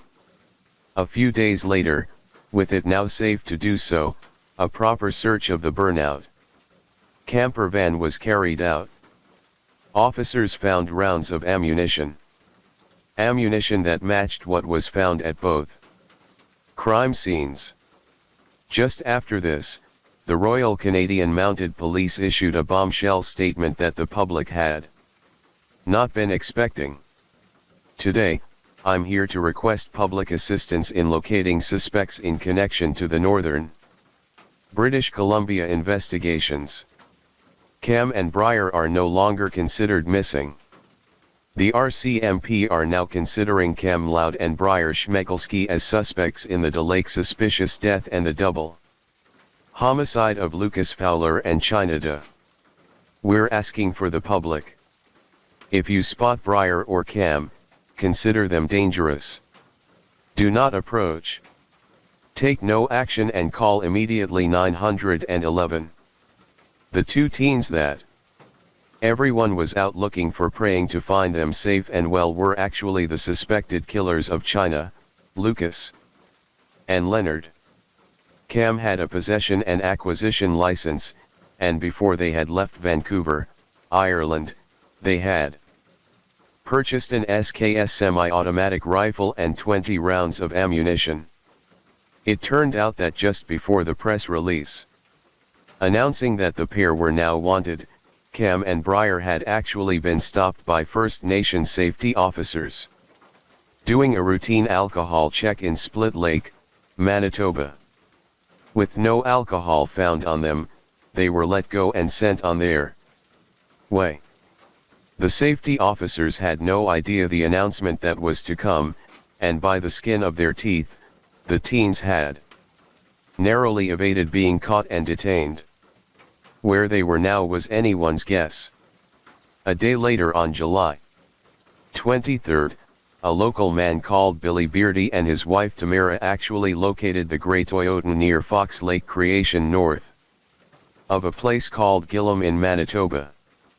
This vehicle was also on fire, just burning away in the woods. Next to the car were some half-eaten pork chops, pots and pans, orange peels, keys, matches, and various tools. As suspected, the car's number plate was linked to Leonard Dick, and DNA tests soon confirmed, just as his wife, Helen, had feared Leonard was most definitely the third victim. Cam Loud and Breyer Schmegelski are facing murder charges in the death of Leonard, Dick, the third victim, in those killings in northern BC. 2 days later, arrest warrants were issued for the two and named as official suspects in the deaths of China and Lucas as well. The search for the pair, which had actually started almost 2,000 miles away across 3 provinces, suddenly descended on the small town of Gillam, close to where Leonard's car had been found by Billy and Tamara. Gillam has a population of less than 1,500 people and only one road going in and out. It was here that the police set up their base. The whole area was put on lockdown, and officers told residents to be wary to keep their doors locked day and night and to only leave the house if necessary. Search parties also found out into the surrounding areas, combing through everything as meticulously as possible. Alan Breyer's father then heard on the news that not only was his son missing, but he was actually a suspect in a string of awful crimes. My heart just sank. I told myself, there's a mistake. There's got to be a mistake. He recalled. Cam's girlfriend then contacted the police and told them that he had sent her a text message on the 13th of July telling her he would not be returning home. It was a very cryptic and unexpected message. The police presence in Gillam was immense and they felt strongly that without a vehicle and with the whole world now watching, they were probably in this area and laying low. The mayor said the town had gone from seeing maybe 2 or 3 police officers over a couple of days to hundreds patrolling the streets morning, noon, and night. Billy said it was tough to see so much police presence there when the car had been found in Fox Lake Creation. His small and scared community didn't even have working street lights, let alone the authorities' support. At the end of July, however, police announced that they were pulling a lot of the resources that were going into the hunt, calling it a phased withdrawal. By this point, the search had been going on for about a week. Police had searched almost 4,000 square miles, followed up on over 1,000 tips, knocked on over 500 doors, including those of the teens' parents, and had even been working with the military. There were drones, helicopters, crisis negotiators, dogs, and hundreds of people involved in the searches. Alan said he believed his son was in a lot of pain mentally and wanted to die in a confrontation with the police. They're going to go out in a blaze of glory? Trust me on this. That's what they're going to do, he said. The families of both teens were begging them to come home and turn themselves in so they could deal with whatever had happened together. Just as resources and teams started being pulled, police got 2 more tips.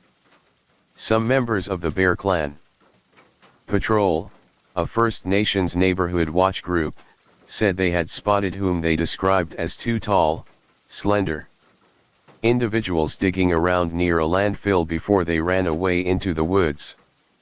But this was in York Landing, almost 80 m away from where everyone was looking. The mayor of Gillam said that if they had actually made it all the way there, he was almost impressed, as it would be pretty impossible to do without being caught. But after looking, police said they couldn't substantiate this claim. Canada Manhunt Day 8. The search for those 2 most wanted Canadians continues today. Disappointing yesterday because the RCMP had placed a lot of stock in a tip that they got at a place called York Landing about 200 kilometers from where we are here. That turned out to be unsuccessful. They searched from Sunday night into Monday and found that they could not locate the 2 suspects of the tactical units, the emergency response Team or the RCMP. They are here. They are awaiting orders to go out and perform more searches, but this is an active investigation. They have police dogs. They have all kinds of RCMP logistics here, mostly from Manitoba. There's some from Alberta who've also been brought in. And of course, residents here wondering when this is all going to end. They have been on edge for the last week wondering when the two suspects were going to be caught, when their lives would be able to go back to normal. Back to you. Billy Beardy was now involved with the Royal Canadian Mounted Police in a big way, and was almost spearheading the searches, guiding them on where to go and leading the way. When authorities realized just how knowledgeable Billy was when it came to the area and the terrain, they knew they had to use it. The team started going back along the Nelson River by boat.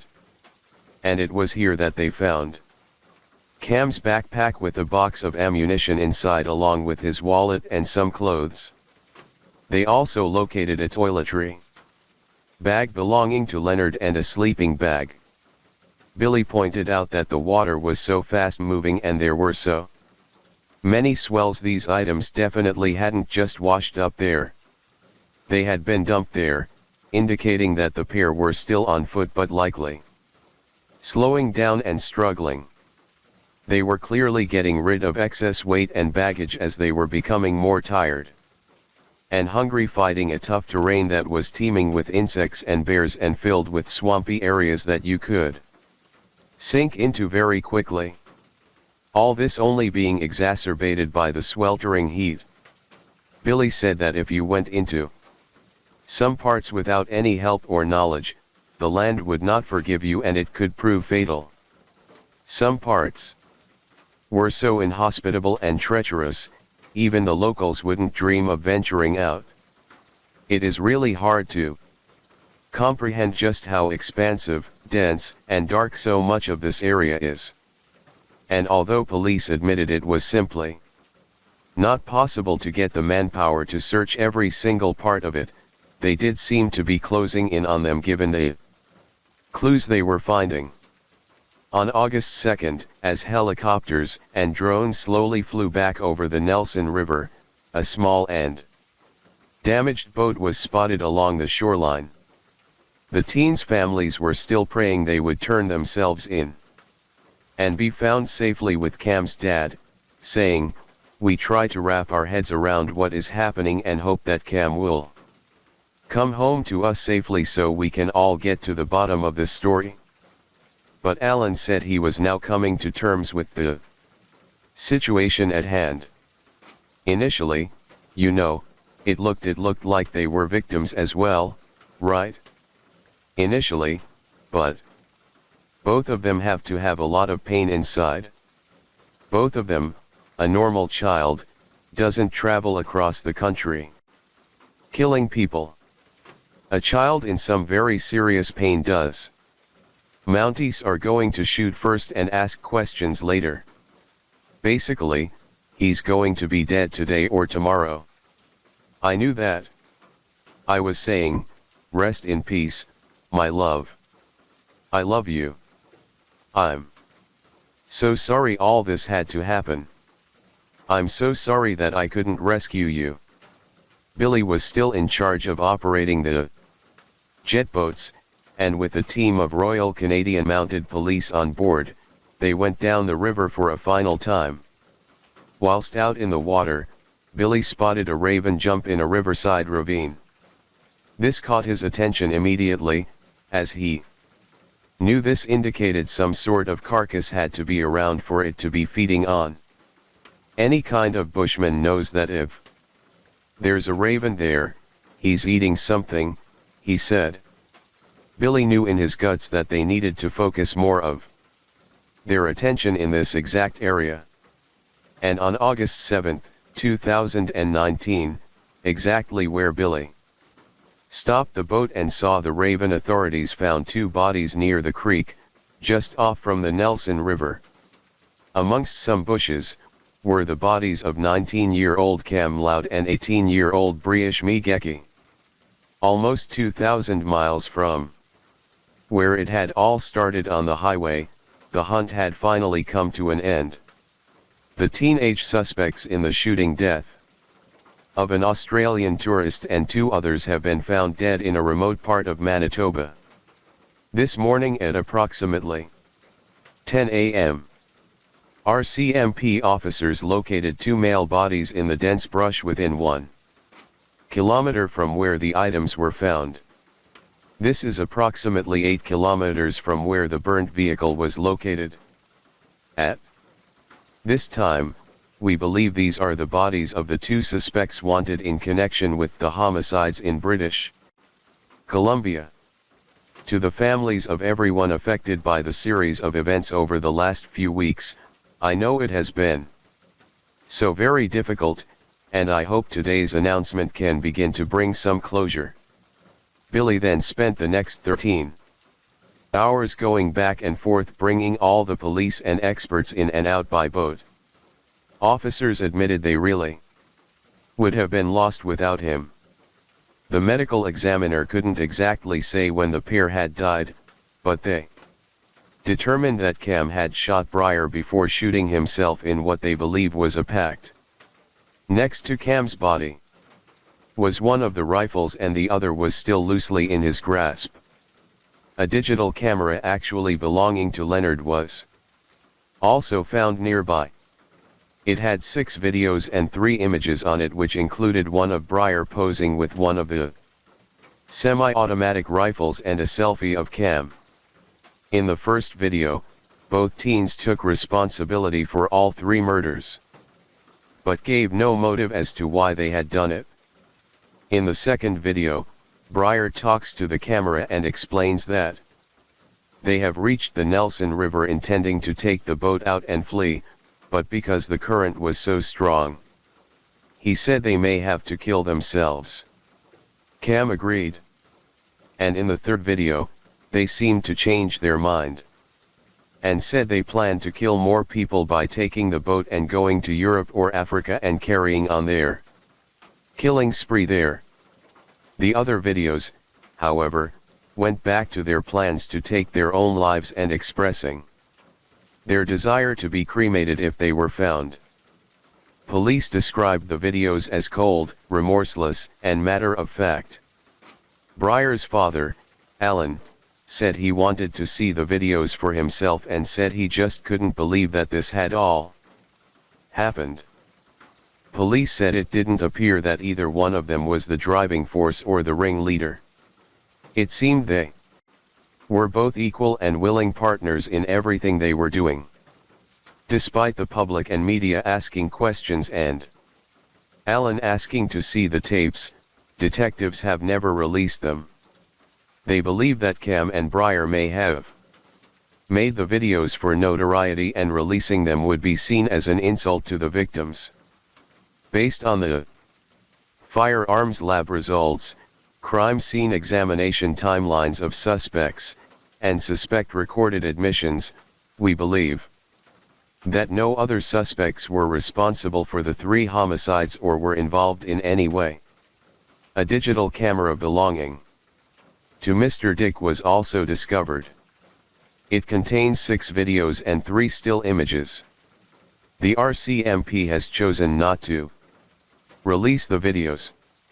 Releasing them would not only be disrespectful to the families of the deceased, who are also concerned about the impact of the release, but it could sensationalize the actions of the suspects.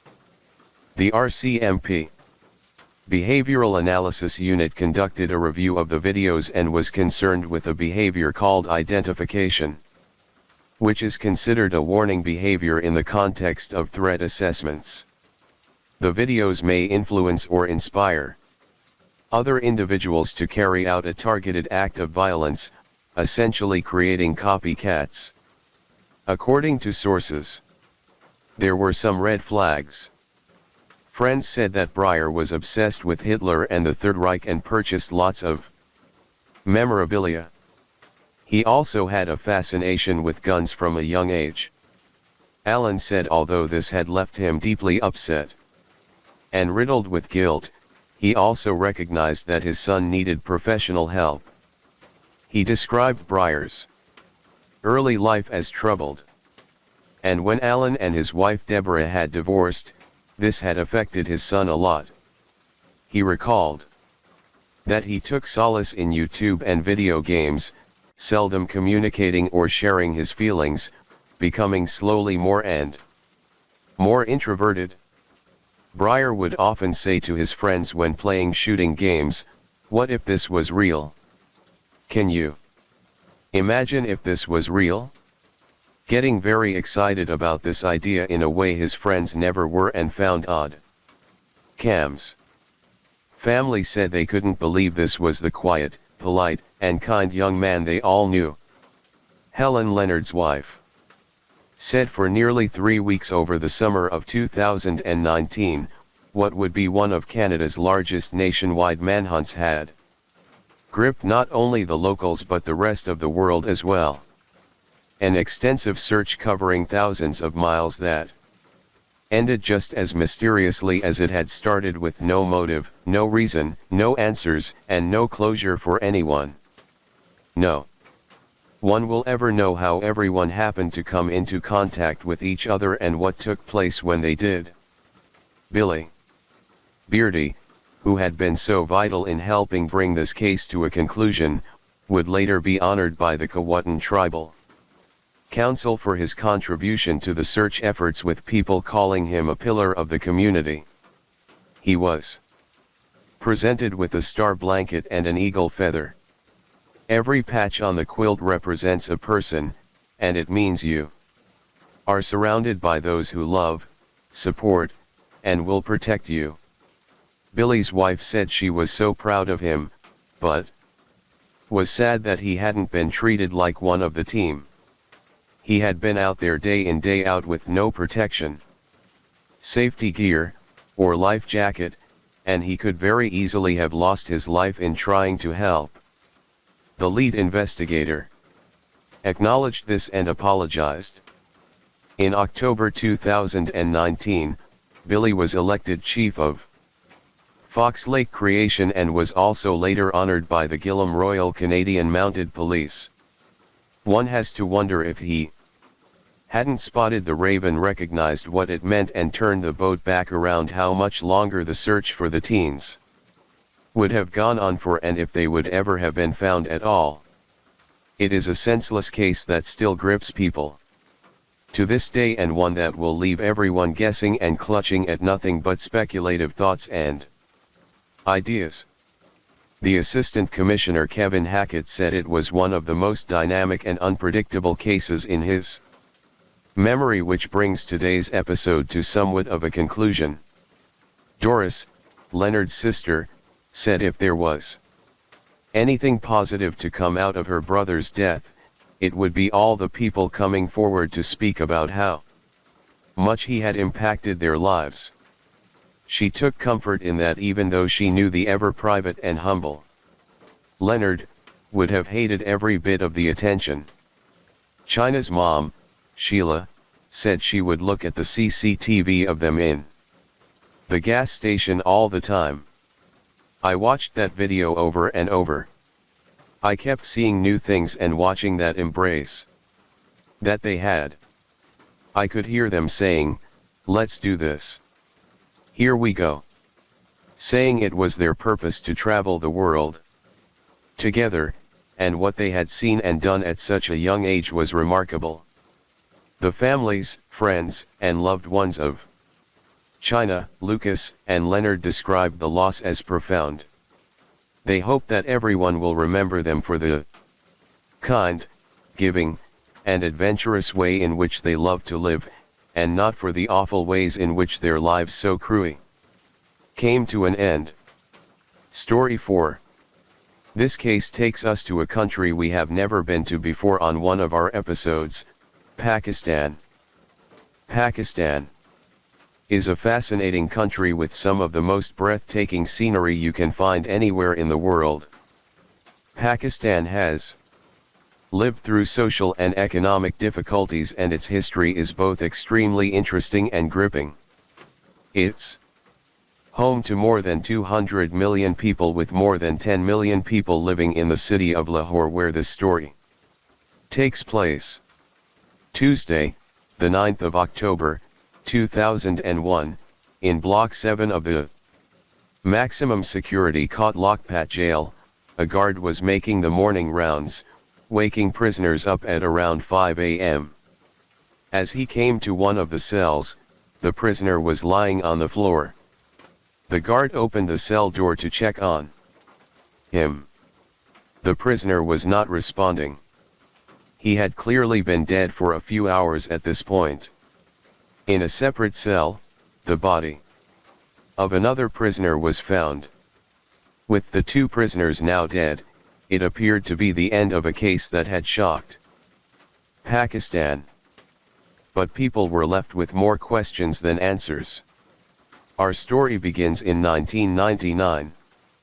As the dawn of a new millennium was approaching, in May of that year, General Pervez Musharraf had taken control of the government after a coup, and Pakistan's economy was struggling. The future for many seemed somewhat uncertain, as the daily struggle to make ends meet was widespread. In search of a better life, many people would leave their villages and head into the cities. Cities like Lahore. Every single day, people arrived in Lahore in search of a brighter future, hoping to find what the city had to offer them. Amongst those who go to Lahore are young boys who have run away from their homes, looking for something new. But the reality of life in the city is very different. What happens to many of these vulnerable children is awful. They are often targeted and exploited for cheap labor and also sexually abused. They fend for themselves in a place they don't know, without the security and safety of good adults around them to care for them.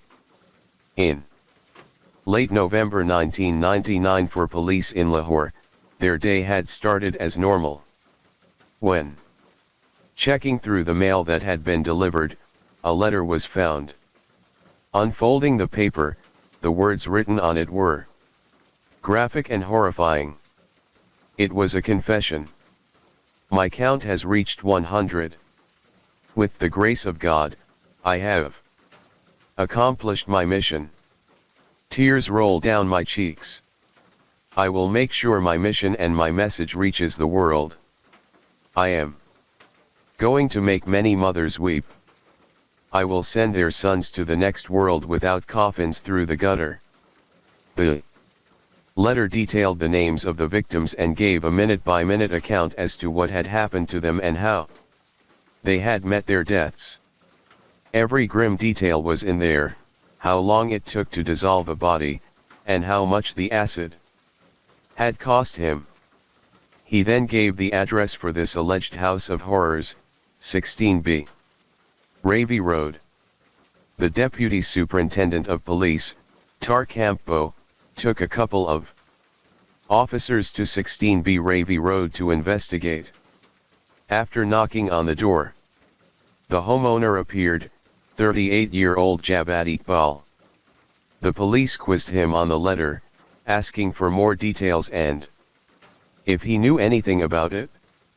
Javad quickly became unpredictable and volatile, grabbing a gun and saying he would take his own life if they didn't go away. So, the police left. They didn't question him further. They didn't remove the gun. They didn't even go into the property. This man can't be a killer of 100 kids. He's a nutcase, Campbell said to the fellow officers. As they walked away from 16B, they had no idea that they had just encountered evil. They had walked away from Pakistan's worst serial killer. November 22, 1999, a package was delivered to the office of the Daily Jang, the oldest broadsheet newspaper in the country. It had been sent to the chief crime reporter, a man called Jamchishi. Upon opening the package, James discovered a handwritten letter and a series of photographs. The letter read as follows: "If you go to my home, you will find all the evidence. When you discover what I have achieved, it will shock the world. My first victim was a 14-year-old from Faisalabad. I gave him some sleeping tablets and orange juice. When he was asleep, I placed a gas mask on his face and gave him cyanide. He was dead within 10 seconds. His body was put into a drum of acid and in one night turned to liquid. After that, I started murdering every night and disposing of the bodies. I am Javad Iqbal." The parcel also contained the 32-page diary he had mentioned in the letter and a notebook, giving horrific and disturbing details of each murder. After going through the contents of the envelope, I thought, there could be two possibilities. Either someone was trying to frame him or this man has really done it. Jay would later say he wasted no time and went straight to 16B Ravi Road with one of his colleagues. The address that had been given on the letter. They climbed the wall and jumped over. The property had been abandoned and padlocked. After gaining entry, they found clothes and shoes piled up alongside sleeping pills and children's board games. Several blue plastic barrels were also dotted around. This was a detail that had been mentioned in the letter. Both of them could smell something strange and unpleasant. All around the apartment, cards were pinned up on the walls giving details of alleged victims and how they had been murdered. One card said that he saw himself as a type of vigilante, accusing the government of failing to act on crime. This area has been turned into a breeding ground of crime. Runaway children seek refuge here and learn to commit murder, theft, pickpocketing, and get involved in immoral activities. If the government can't stop this, then ordinary people will have to find their own solution, as I did. One of the other cards read, "The 5 sacks lying in one corner of this room contain the clothes of 100 victims, while the remaining 3 sacks contain 85 pairs of shoes belonging to them." Another card read, "The bodies in the house have been deliberately not disposed of so that the authorities will find them after my suicide. I'm going to jump into the river Ravi to commit suicide." As they carried on looking through the property, the strange smell still hung in the air. They decided to take the lid off of one of the barrels. Nothing could have prepared them for what they found. There, floating in an unknown liquid, appeared to be human remains. It appeared that the confession had been true. The newspaper decided to take this story to print, and on the 3rd of December, they ran the shocking headline, "Claim of Murder of 100 Kids." They printed the photos and names of 57 missing boys who were now presumed murdered. The shoes and clothes that had been found were taken to the police station in order for them to be identified and linked to any of the missing boys. Parents broke down in uncontrollable sobs as they recognized the clothes of their children. The police ran tests on the contents of the barrels and found that they contained a combination of sulfuric and hydrochloric acid. They had a confession. They had a detailed account of the murders. They had a crime scene. They had several bodies, but they had no suspect in custody. Javad Iqbal was on the run and the largest manhunt Pakistan had ever seen was launched. It had now been a week since the letter and confession had been sent to the Daily Jang. 2 people were arrested after attempts had been made to cash checks that belonged to Javad Iqbal. They allegedly told the police that they were partners in crime and confessed to committing sexual violence against some of the boys that had been killed. The police still couldn't find Java B and the hunt was ramping up to find him. People were hopeful that he hadn't acted on his promise to end his life and that they would find him in time to bring him to justice. Another man called Ishaq Billah had also been arrested as an accomplice for allegedly being the one who had sold Javad Iqbal the acid. Just a few days later on the December 7th, Ishaq was being interrogated at the CIA headquarters in Lahore. During the interrogation, he jumped out of a window on the third floor. He was killed instantly and witnesses who saw this happen said he was not wearing handcuffs when he fell. It was reported that when a post-mortem was carried out, there was evidence to suggest that force had been used. 3 officers were arrested following his suicide and 2 senior officials were transferred. It was unclear as to whether or not they were amongst the 3 officers that had been arrested. With one of the alleged accomplices now dead, they needed to find Javad Iqbal sooner rather than later. As he had said his plan had been to drown himself in the Ravi River, the police searched the river with nets, but no body was found. Just as they were losing hope, the news would soon come in that they had been waiting for. The December 29, 1999, Javad Iqbal finally surrendered. He walked into the office of the Daily Jang and told the staff working there, "I am Javad Iqbal, killer of 100 children. I hate this world. I am not ashamed of my actions and I am ready to die. I have no regrets. I killed 100 children. I could have killed 500. This was not the problem. But the pledge I had taken was of 100 children and I never wanted to violate this." Those working in the office were stunned. What was even more surprising was that he spoke to journalists there for the next hour detailing how he had committed the murders and disposed of the bodies. Employees of the paper quickly contacted the authorities and more than 100 soldiers soon had the building completely surrounded. When speaking with the journalists, the only pity he showed was towards himself, saying he was a victim of the police system, irregularities in the jail system in Pakistan, and injustice in other sections of society. He was swiftly placed under arrest. As the pieces of the puzzle were coming together, more and more was coming out about Javad and his disturbing past.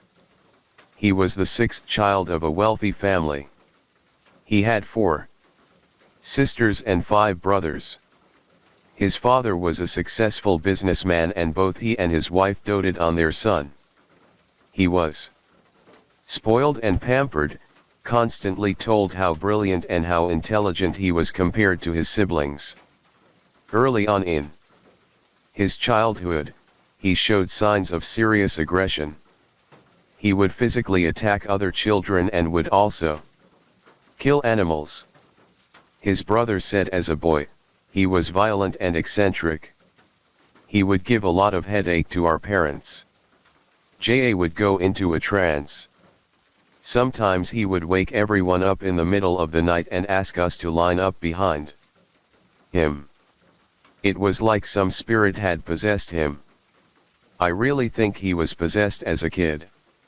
According to his brother, if Javad wanted something and their father refused, he would threaten to harm himself until he got his own way. Upon leaving Islamia High School, he went on to attend Islamia College. He had an engineering business set up for him by his father, who also purchased 2 villas, and a steel recasting business was run from one of the properties. Whilst working, he employed young boys to work in the business as it was cheaper to employ them.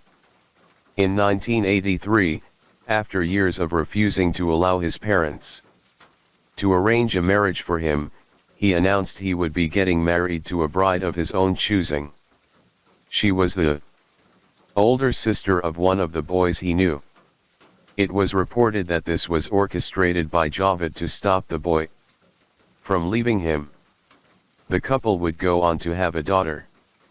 His violence soon began to come to the surface again. He committed assault against the son of a well-known and highly regarded resident of the area, and the incident was taken to the elders.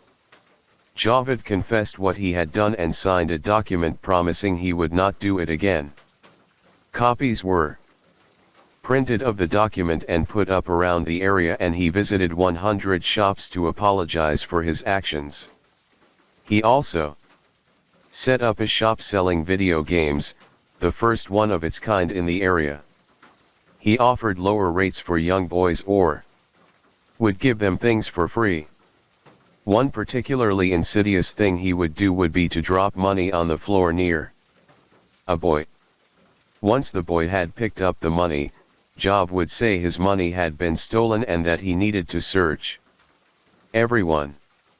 Once he found the money on the boy who had picked it up, he would take him to a different room, saying he needed to perform a strip search.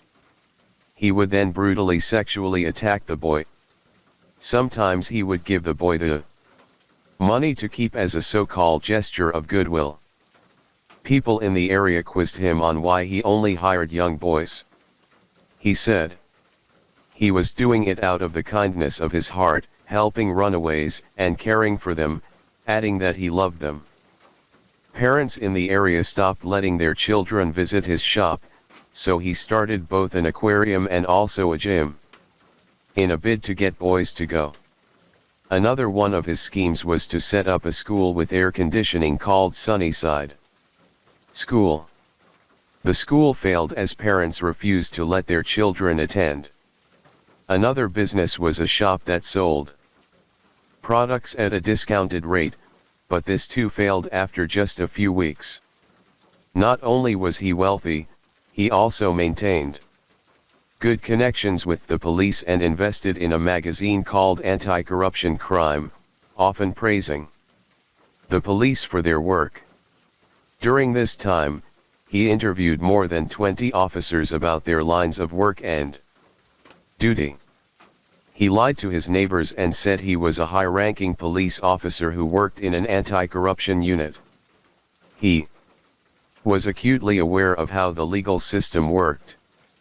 He would later serve a 6-month stint in prison for rape against a boy, but even this did not make him afraid of the authorities or of being caught. In late 1990, a father filed a complaint with the police alleging that Job had raped his son. After the police failed to locate him, they arrested his father and 2 of his brothers, keeping them in prison for 7 days. Javed still refused to give himself up. On the 8th day of their detention, the police made another arrest. This time, it was a boy who had been staying at Job's house, and he too was taken to the police station. Just a few hours later, Javed Iqbal showed up. He verbally abused members of his family for failing to stop the police from arresting the boy before finally giving himself up to the authorities in exchange for the boy's release. It was later alleged that he had bribed the police and the parents of the boy who had filed the complaint in exchange for no charges being filed. His brother would later say in a documentary that the family had found out about Javed's pedophilia in 1991 after he had been taken into custody, accused of raping 2 young boys. So disgusted by his actions, his wife left him and most of his family severed ties too. Javed would later remarry and have a son. But this marriage soon fell apart too.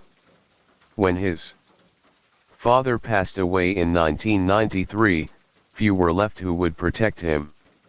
When he was next caught, he was beaten and thrown out of the area. However, with the passing of his father came an inheritance of 3 million rupees. In 1995, he began building a mansion in Rontown. He was a keen videographer, using his camcorder to capture all aspects of his life, including his home. The property was enormous, boasting a pool, wild animals, and a sprawling underground space. He continued his schemes to try and meet young boys. Another method he used was using children's magazines to find pen friends. He would receive photographs of these pen friends and would then shortlist them to the children he found attractive and actively engage with them. He would send presents and money, grooming them, trying to get them to send photographs of themselves or go and visit him. As his extravagant spending continued, he was no longer living within his means. His money was rapidly running out. In 1997, his finances were in serious trouble, so he sold his mansion and moved to a different part of the city. One of the boys that had been picked up by Javad Iqbal would manage to escape. He had run away from a small poor village where jobs were hard to come by. He had boarded a bus to Lahore, hoping he would find a better life ahead of him. Javad approached the child while he was sitting in a park.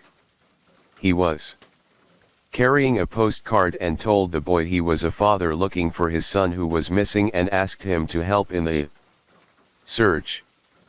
Javad then took the boy back to his property where he beat him and told him if he tried to escape he would shoot him.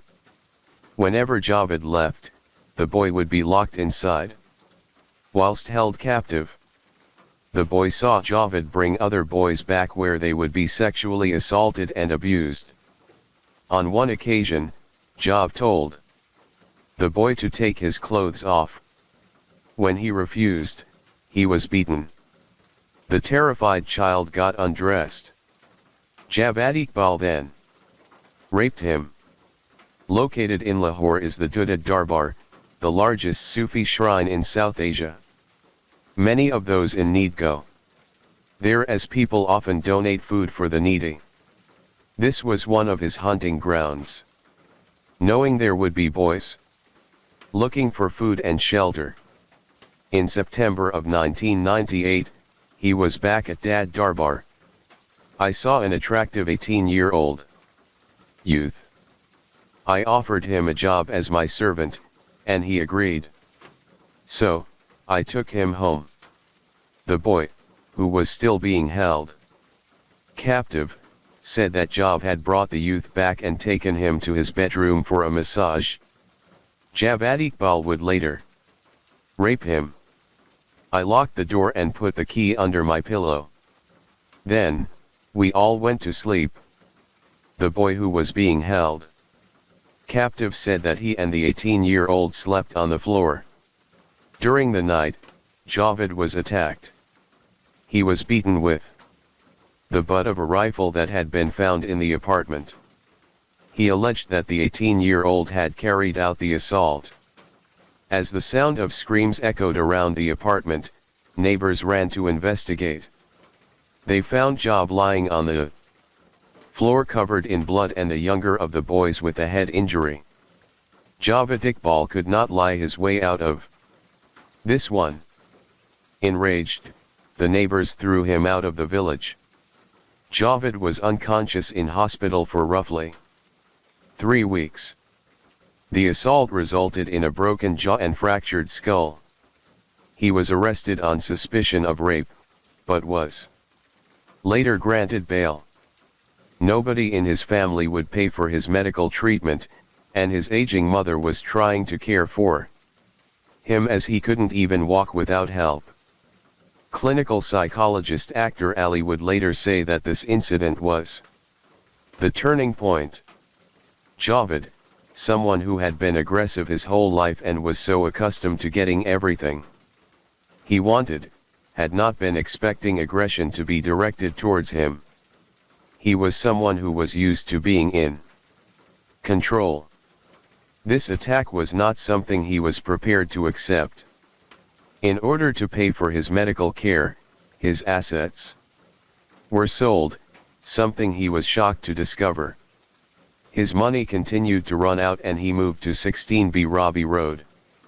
His mother died a few months later after a period of ill health, and Javed was set on revenge. I was so badly beaten that my head was crushed, my backbone broken, and I was left crippled.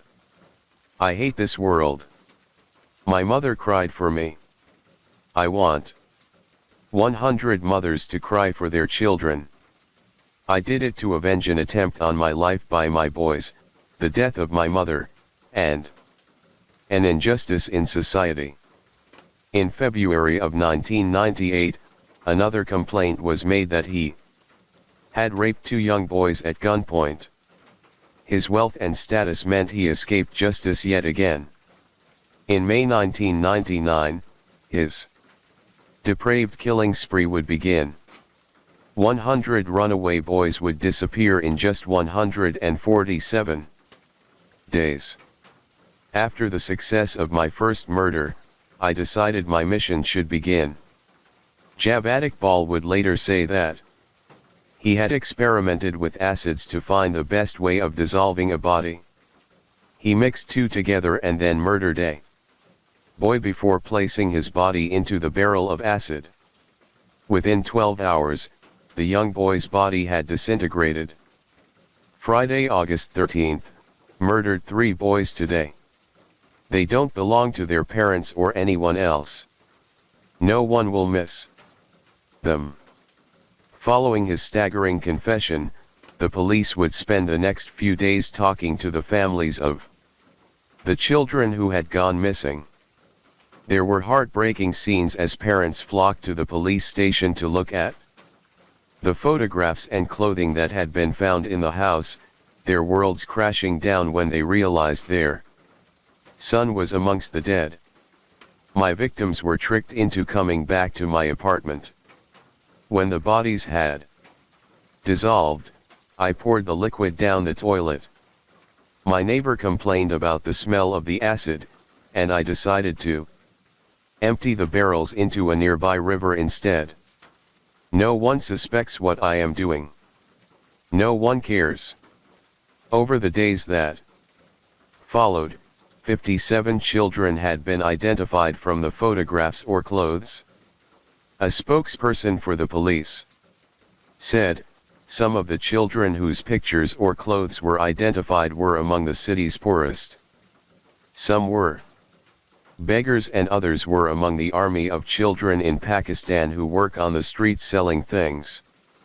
Others had left home and never returned. Based on evidence that had been found in the apartment, the police were able to identify more than 80 boys. On the February 18, 2000, Javed Iqbal was formally indicted. Murder charges were filed against him, a 17-year-old called Sajid, and 2 minors. They all entered plea of not guilty. As he was escorted into court for the proceedings, more than a dozen police officers were required to surround him and stop him from being killed by the crowds of outraged citizens. The prosecution had 105 witnesses, 73 of which were family members of the children. The court also heard from handwriting experts and the driver of the rickshaw that one of Javed's employees had paid for to take the acid-filled barrels to the river. Throughout the court proceedings, Javed Iqbal's story continued to morph and change. He would say that the children were alive and that the clothes found in the apartment were all just second-hand ones that he had picked up. He would then later say he had committed the murders as an act of revenge for the injustice meted out to him. During the trial, Special Public Prosecutor Ashkar Rikari argued that Javed's written confession was not only a key and valid piece of evidence, but that there were witnesses who could corroborate its authenticity. People who had seen him with young boys who had later gone missing. The amount of clothes and shoes that had been found at the property that were then later confirmed to belong to the boys who had been reported missing provided yet more weight to their case. The prosecutor also highlighted the previous allegations that had been made against Job, allegations of rape and sexual abuse, highlighting a very disturbing pattern of behavior. During the trial, the defense lawyer threatened to step back and no longer represent Job after he had received a call from an anonymous source, warning him of the possible consequences of being his defense lawyer. The trial would last for 2 months, and outrage from the public would often come to the surface outside the courthouse with people calling for Javed to be executed. The courtroom was packed as the verdicts were read out. The 2 minors were convicted and received prison sentences for their roles. 17-year-old Sajid was also convicted and sentenced to death. Javad Iqbal was convicted of 100 murders. He was given 100 death sentences. The judge said that Javad Iqbal would meet the same fate that he had subjected his victims to. He told the court Javad Iqbal has been found guilty of 100 murders. The sentence is that he should be strangled 100 times. His body should be cut into 100 pieces and put in acid as he did with his victims. He was to be strangled using the same chain he had used to murder his young victims. However, the country's interior minister, Muhyiddin Her, said that the sentence was not permitted. We are signatories to the Human Rights Commission. Such punishments are not allowed. He said it would be taken to the High Court for a legal challenge. Javad Iqbal's lawyer also argued that the sentence was against Pakistan's constitution. The chief prosecutor supported the judge in the sentence, saying that Javad Iqbal was not a human, but a beast. His defense lawyer later confirmed he would appeal his sentence. His lawyer alleged that some of the children who were believed to have been murdered had returned home and that the confession Javed had made was a false one, originating from detective stories. He then argued that the false confession was also the result of trying to raise awareness of boys going missing and get the government to pay attention to the issue. Despite the fact his handwriting matched the cards that were found in his apartment and detailed the murders. He appealed against his death sentence at the Lahore High Court, and after several months the High Court transferred it to another court, saying it did not come within their jurisdiction. While sitting in prison, Javad Iqbal met with a Canadian psychiatrist and author named Khalid Sohail. Javed told him, "Look, here in between my eyebrows, you will see a sign. Most people have either a blank space or hair joining the eyebrows. But I have these 3 prongs. It is a star, a special sign from God." Tuesday, October 9, 2001, in Block 7 of the maximum security prison, Javad Iqbal was found dead in his cell. Found dead in another cell was Sajid. It was initially reported that they had taken their own lives by ingesting poison, but this version of events would later be challenged. It was alleged by a prisoner that Javed and Sajid had taken their own lives between 1000 p.m. and 2 a.m. The prisoner also alleged that the guard on duty had said, "I was asleep when the incident took place."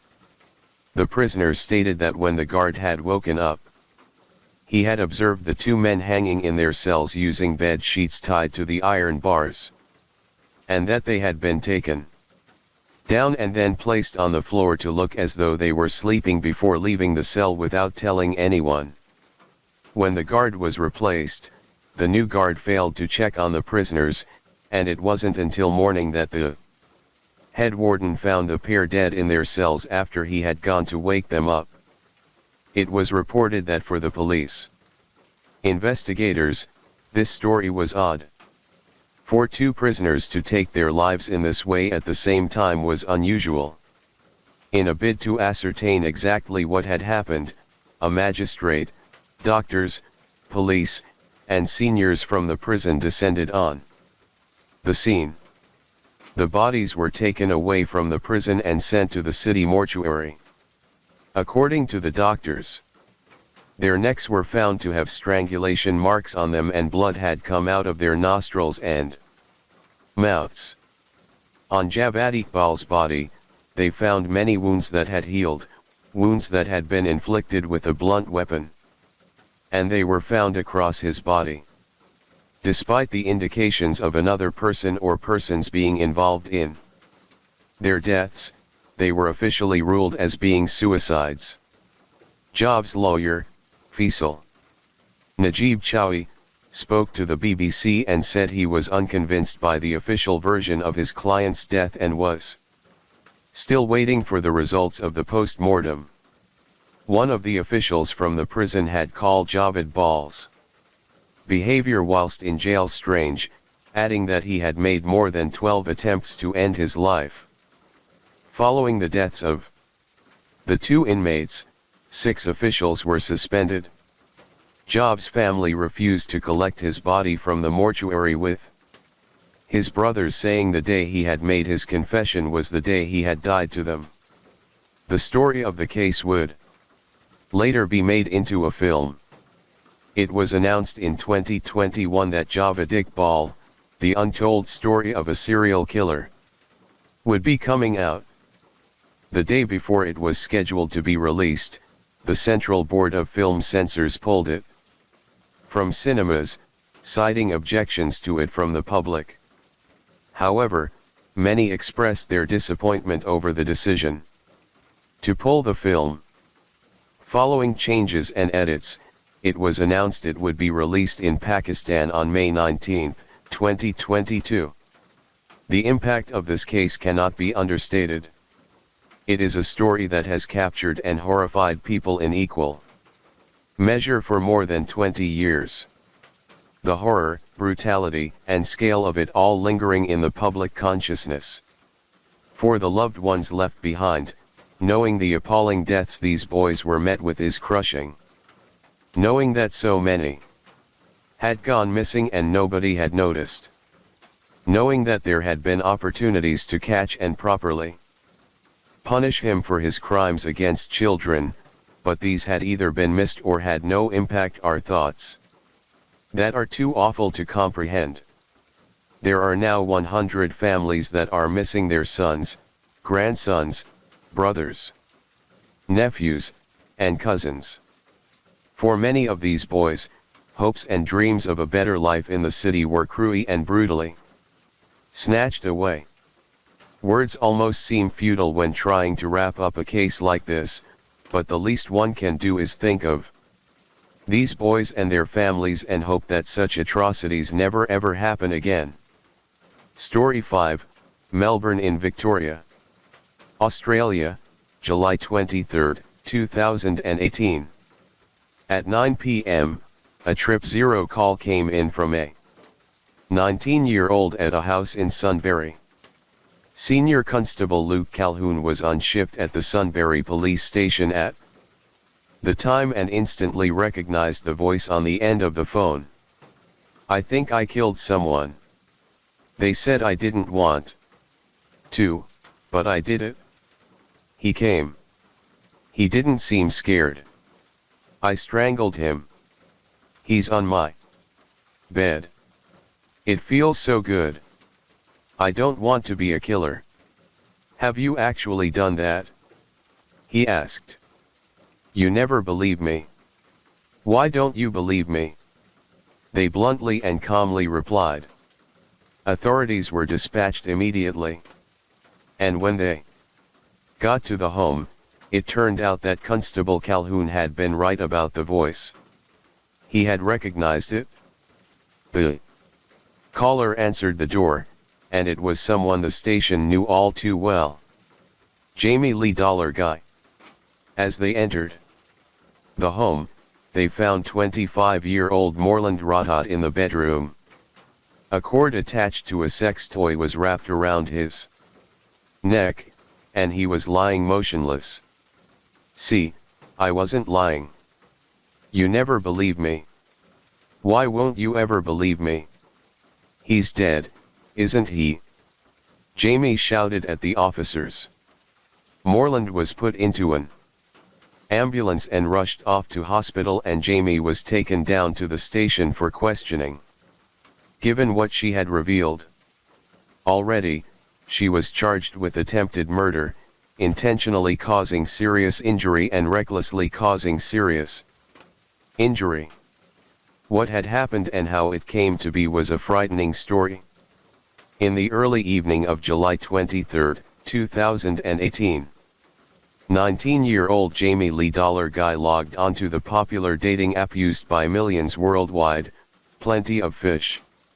Her bio read, borderline personality disorder, and suicidal tendencies, into extreme fetishes, vampire fantasies, bondage, biting people, and being gang raped against her will.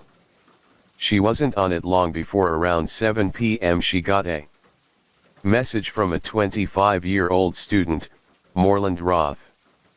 They exchanged a total of 6 messages, sexual in nature and about everything in Jaime's profile.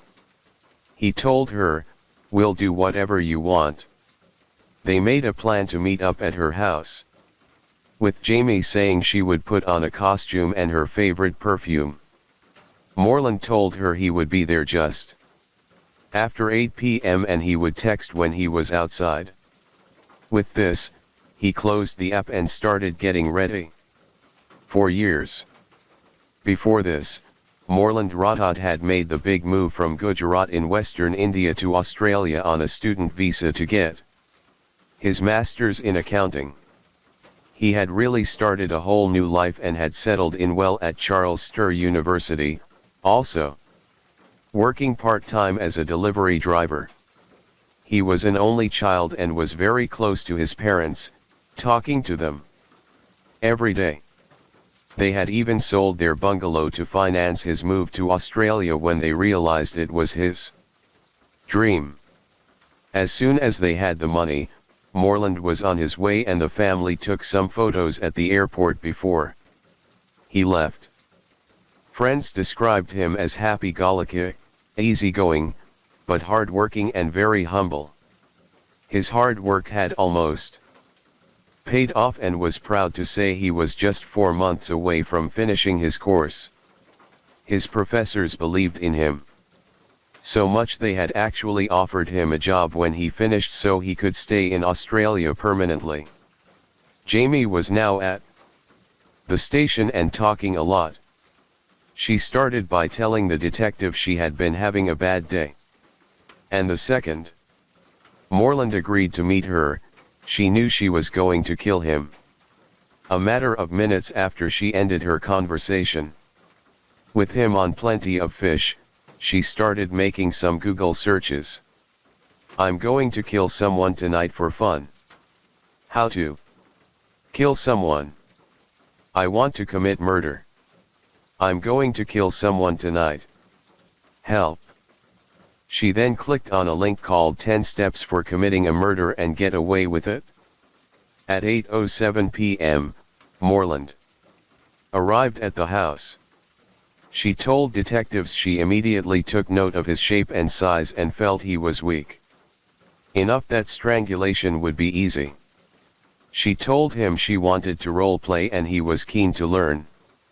I told him that I wouldn't let him out of the house and he said he didn't care. I said that I'm going to choke play and he said he's happy to learn anything. So I said that I have like psychopathic tendencies in my head and I'm not really that safe. And he said he's not scared. She said. Moreland said as long as she didn't hurt him, he was up for anything. Jamie told him he could just tap and she would stop. He seemed to be thinking it's all a game. She told the officers she got behind him and started choking him. Jamie said she had two personalities. One's mean, one's nice. They're both me. One is caring and the other is destructive. I was hoping he would run away. Call the police, she said. Just a few seconds later, he started to panic and tapped her. But instead of stopping as she'd promised, she only squeezed harder, wrapping her legs around his body to get a tighter grip. She whispered in his ear, "It'll be okay. It'll all be over." At this point, after attempting to wriggle out of her grip for several seconds, Moreland was now lying on his stomach, and Jamie was sat on his back. He suddenly went limp and Jamie said she then tied the cord from the sex toy around his neck. "What was your intention?" the officer asked. "Murder," she replied. Just before calling the police, Jamie made some more searches online, looking for ways to be admitted into hospital. She told them she had had an urge to kill, comparing it to the feeling of someone who wants to smoke a cigarette. As she was talking more and more, the story was getting more disturbing as it went on, and the police then got a call. Moreland hadn't pulled through and had succumbed to his injuries just a few hours after getting to the hospital. A young Indian student has been killed after an online date went terribly wrong. Live now to Dean Felton. And Dean, take us through what happened here. Well, Mitch, the victim has been identified as Moreland Rathod, a 25-year-old accountant living here in Melbourne on a student visa. He died in Sunshine Hospital overnight after being found critically injured on Monday night. He'd gone to a house in Sunbury to visit a 19-year-old woman who lived alone at the address. The visit arranged through an internet dating site. The woman's home was a supported residential service visited frequently by carers. Neighbors told me this afternoon that police too were frequent visitors to the address to quell noisy and sometimes violent disturbances there. And not surprisingly, Moreland's friends are in deep shock at the sudden and violent death of this young man. He was a very humble personality, very jolly in nature. He used to crack jokes and he loved to play cricket. And the woman in custody over the attack on Moreland. She's expected to have her charges upgraded to either manslaughter or murder. After this, Jamie Dollar charges would swiftly be upgraded to murder. What she had done, although shocking, was not actually surprising to those that knew her. Some carers who had worked with her even described her as a shape-shifting demon girl. Jamie had lived in state care since she was 10 years old, with frequent visits from social workers and her criminal records starting when she was young. She often spent long periods in juvenile detention. In the years before she turned 18, Jamie had carers living with her 24 hours a day, 7 days a week in a house owned by the Department of Health and Human Services. They said they were terrified of her and her unpredictability. But when she turned 18, however, they all stepped away and she was living alone and unsupervised. As soon as they left, neighbors said the police were there for a lot of various reasons, including noise disturbances, fighting, and welfare checks. She would often bring them cakes and cards after their visits to thank them, and they had grown to know her fairly well. She was a massive social media user and would upload numerous times a day. Sometimes the pictures were simply her playing around with filters and sharing her artwork. And sometimes they were lengthy paragraphs about her childhood trauma, sexual abuse, and the issues she had with her body. She said she hated skinny, pretty girls and wanted to torture them. She would self-harm and put batteries into her body, resulting in her having more than 100 operations to remove foreign bodies. One of her friends said she claimed to have a demon inside her, and sometimes believed that she was a wolf. One moment she appeared happy and was smiling. The next she was going ballistic, snarling and growling like a wolf and biting people. It is one of the scariest things I have ever seen. It's like she was possessed. Someone said she posted to Facebook just a few weeks before the murder of Moreland and said, "If only they believed me when I said I'm not sane. I live in fear, afraid of what's behind the corner. My heart is black. I no longer feel the emotions of happiness unless I see someone else suffer." And on the afternoon she did kill him, she texted one of her carers and said upon being charged with murder. Everybody knew that it would be a complicated case. As a result, she was assessed by some of the best clinical minds in Australia. And they said she was one of the most psychologically damaged they'd ever assessed. There is no doubt that Jamie Dollar Guy was a profoundly troubled person, and everybody said she was a ticking time bomb. Despite all of her confessions and admissions, in her first court appearance, she entered a plea of not guilty. As prosecutors dived further into the case, Moreland's friends in Australia banded together to raise money to send him back to India to be with his family. It took him 12 days to get home, where he was cremated. A year would then pass as more interviews, assessments, and the like were carried out, establishing whether or not Jamie was fit to stand trial. It was deemed that she was, and the now 20-year-old's murder trial would begin at the end of 2019. Mullen's parents said although they wanted to be there for their son, they simply couldn't afford to fly over. So they had to wait by the phone every day for any update. The loss had left them unable to eat or sleep, and not being able to get to Australia had only added to their pain. In terms of Jaime's mental health and past issues, it was set to be a complex trial. There was no denying that she had killed Moreland. She had already confessed to that, but it was now an argument of whether her mental health issues affected her in that moment and whether or not the murderous intent could be proven. As a result, her lawyers were pushing for a conviction of manslaughter. Her defense team called in a psychologist, Dr. Carroll, and he told the jury that he did not believe that Jamie suffered from psychosis in any way. He said that she knew what she had done was wrong and that she was aware of what she was doing. He said she was in a state of turmoil but had a residual awareness that choking Moreland would actually kill him. Jaime's lawyer, Sharon Lacey, focused heavily on her childhood.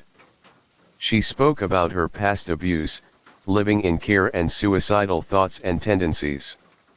They said that her borderline personality disorder had played a role and Jamie was suffering from stunted psychological development brought on by the trauma of her childhood. Jamie sat quietly in the courtroom the whole time, not looking up and not paying attention. Sometimes smiling, but mainly focusing her attention on the children's coloring book she was drawing in and making origami. Sharon said her client was so damaged that no jury could be sure of her having murderous intent and therefore they could not find her guilty of murder. There's no evidence to suggest she intended to hurt him, she said. But the prosecution said that while it was clear there was some significant trauma in her life as well as severe mental health issues, she admitted to the police that she knew before he even arrived at the house that she was going to kill him. As soon as she got that first text, she had in mind to harm this man, they said. And when Moreland got to the house, Jamie admitted to sizing him up, assessing how easy it would be to kill him. And her own description of how it all played out showed that Jamie was someone who wanted to do this, someone who was very much present in the moment and understood exactly what the implications were. It was absolutely premeditated, they said.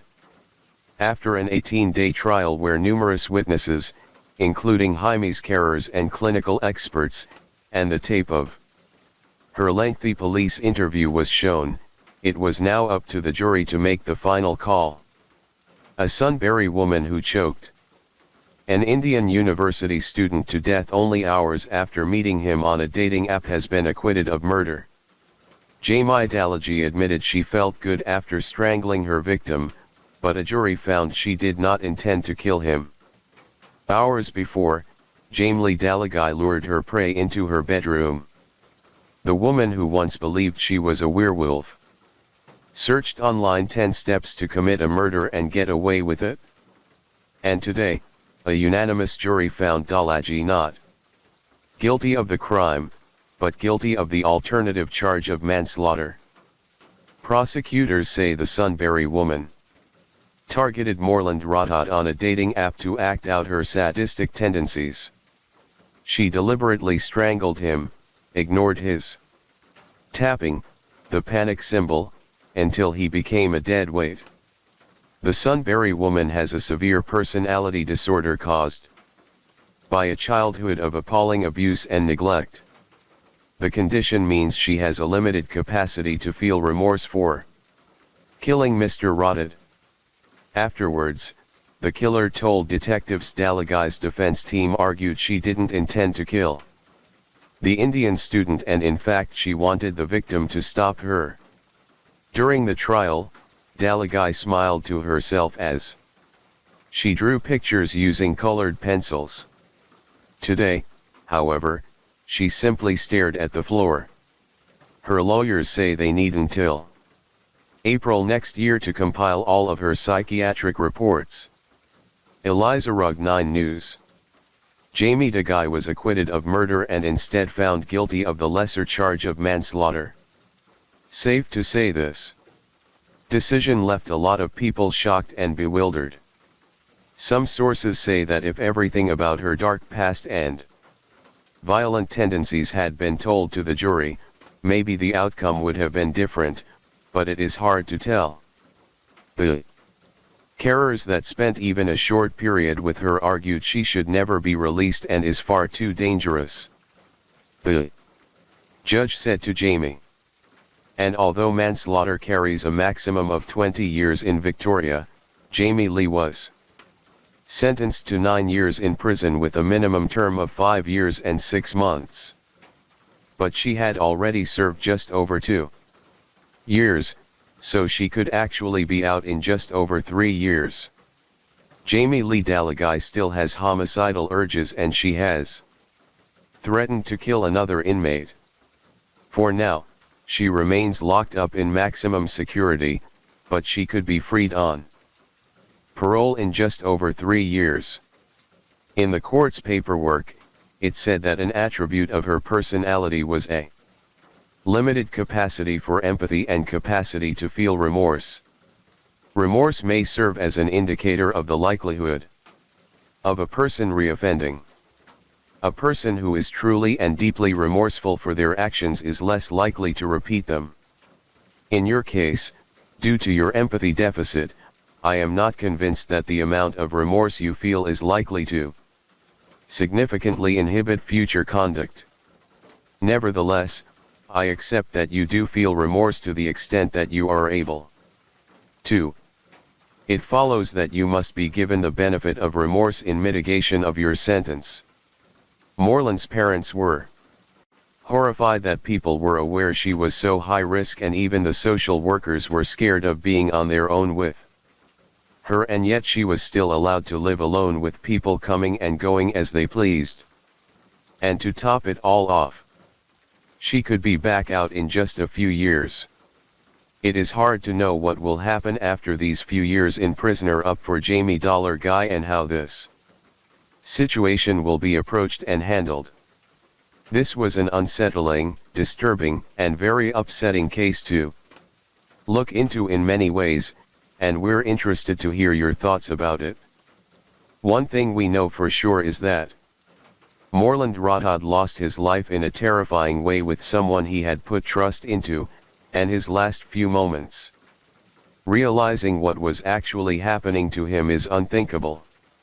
His father said, "We are now lonely in our old age. We miss him, but we've accepted the truth. Our son won't come back, but he will remain in our memory and our hearts forever. As the rain gently falls and the night grows deeper, thank you for joining me here at Mr. Nightcared. True crime stories remind us of life's mysteries and the importance of staying aware, even as we seek comfort in the quiet of the night. Let the rain carry you to a peaceful sleep. And until we meet again, stay safe, stay curious, and let the night watch over you."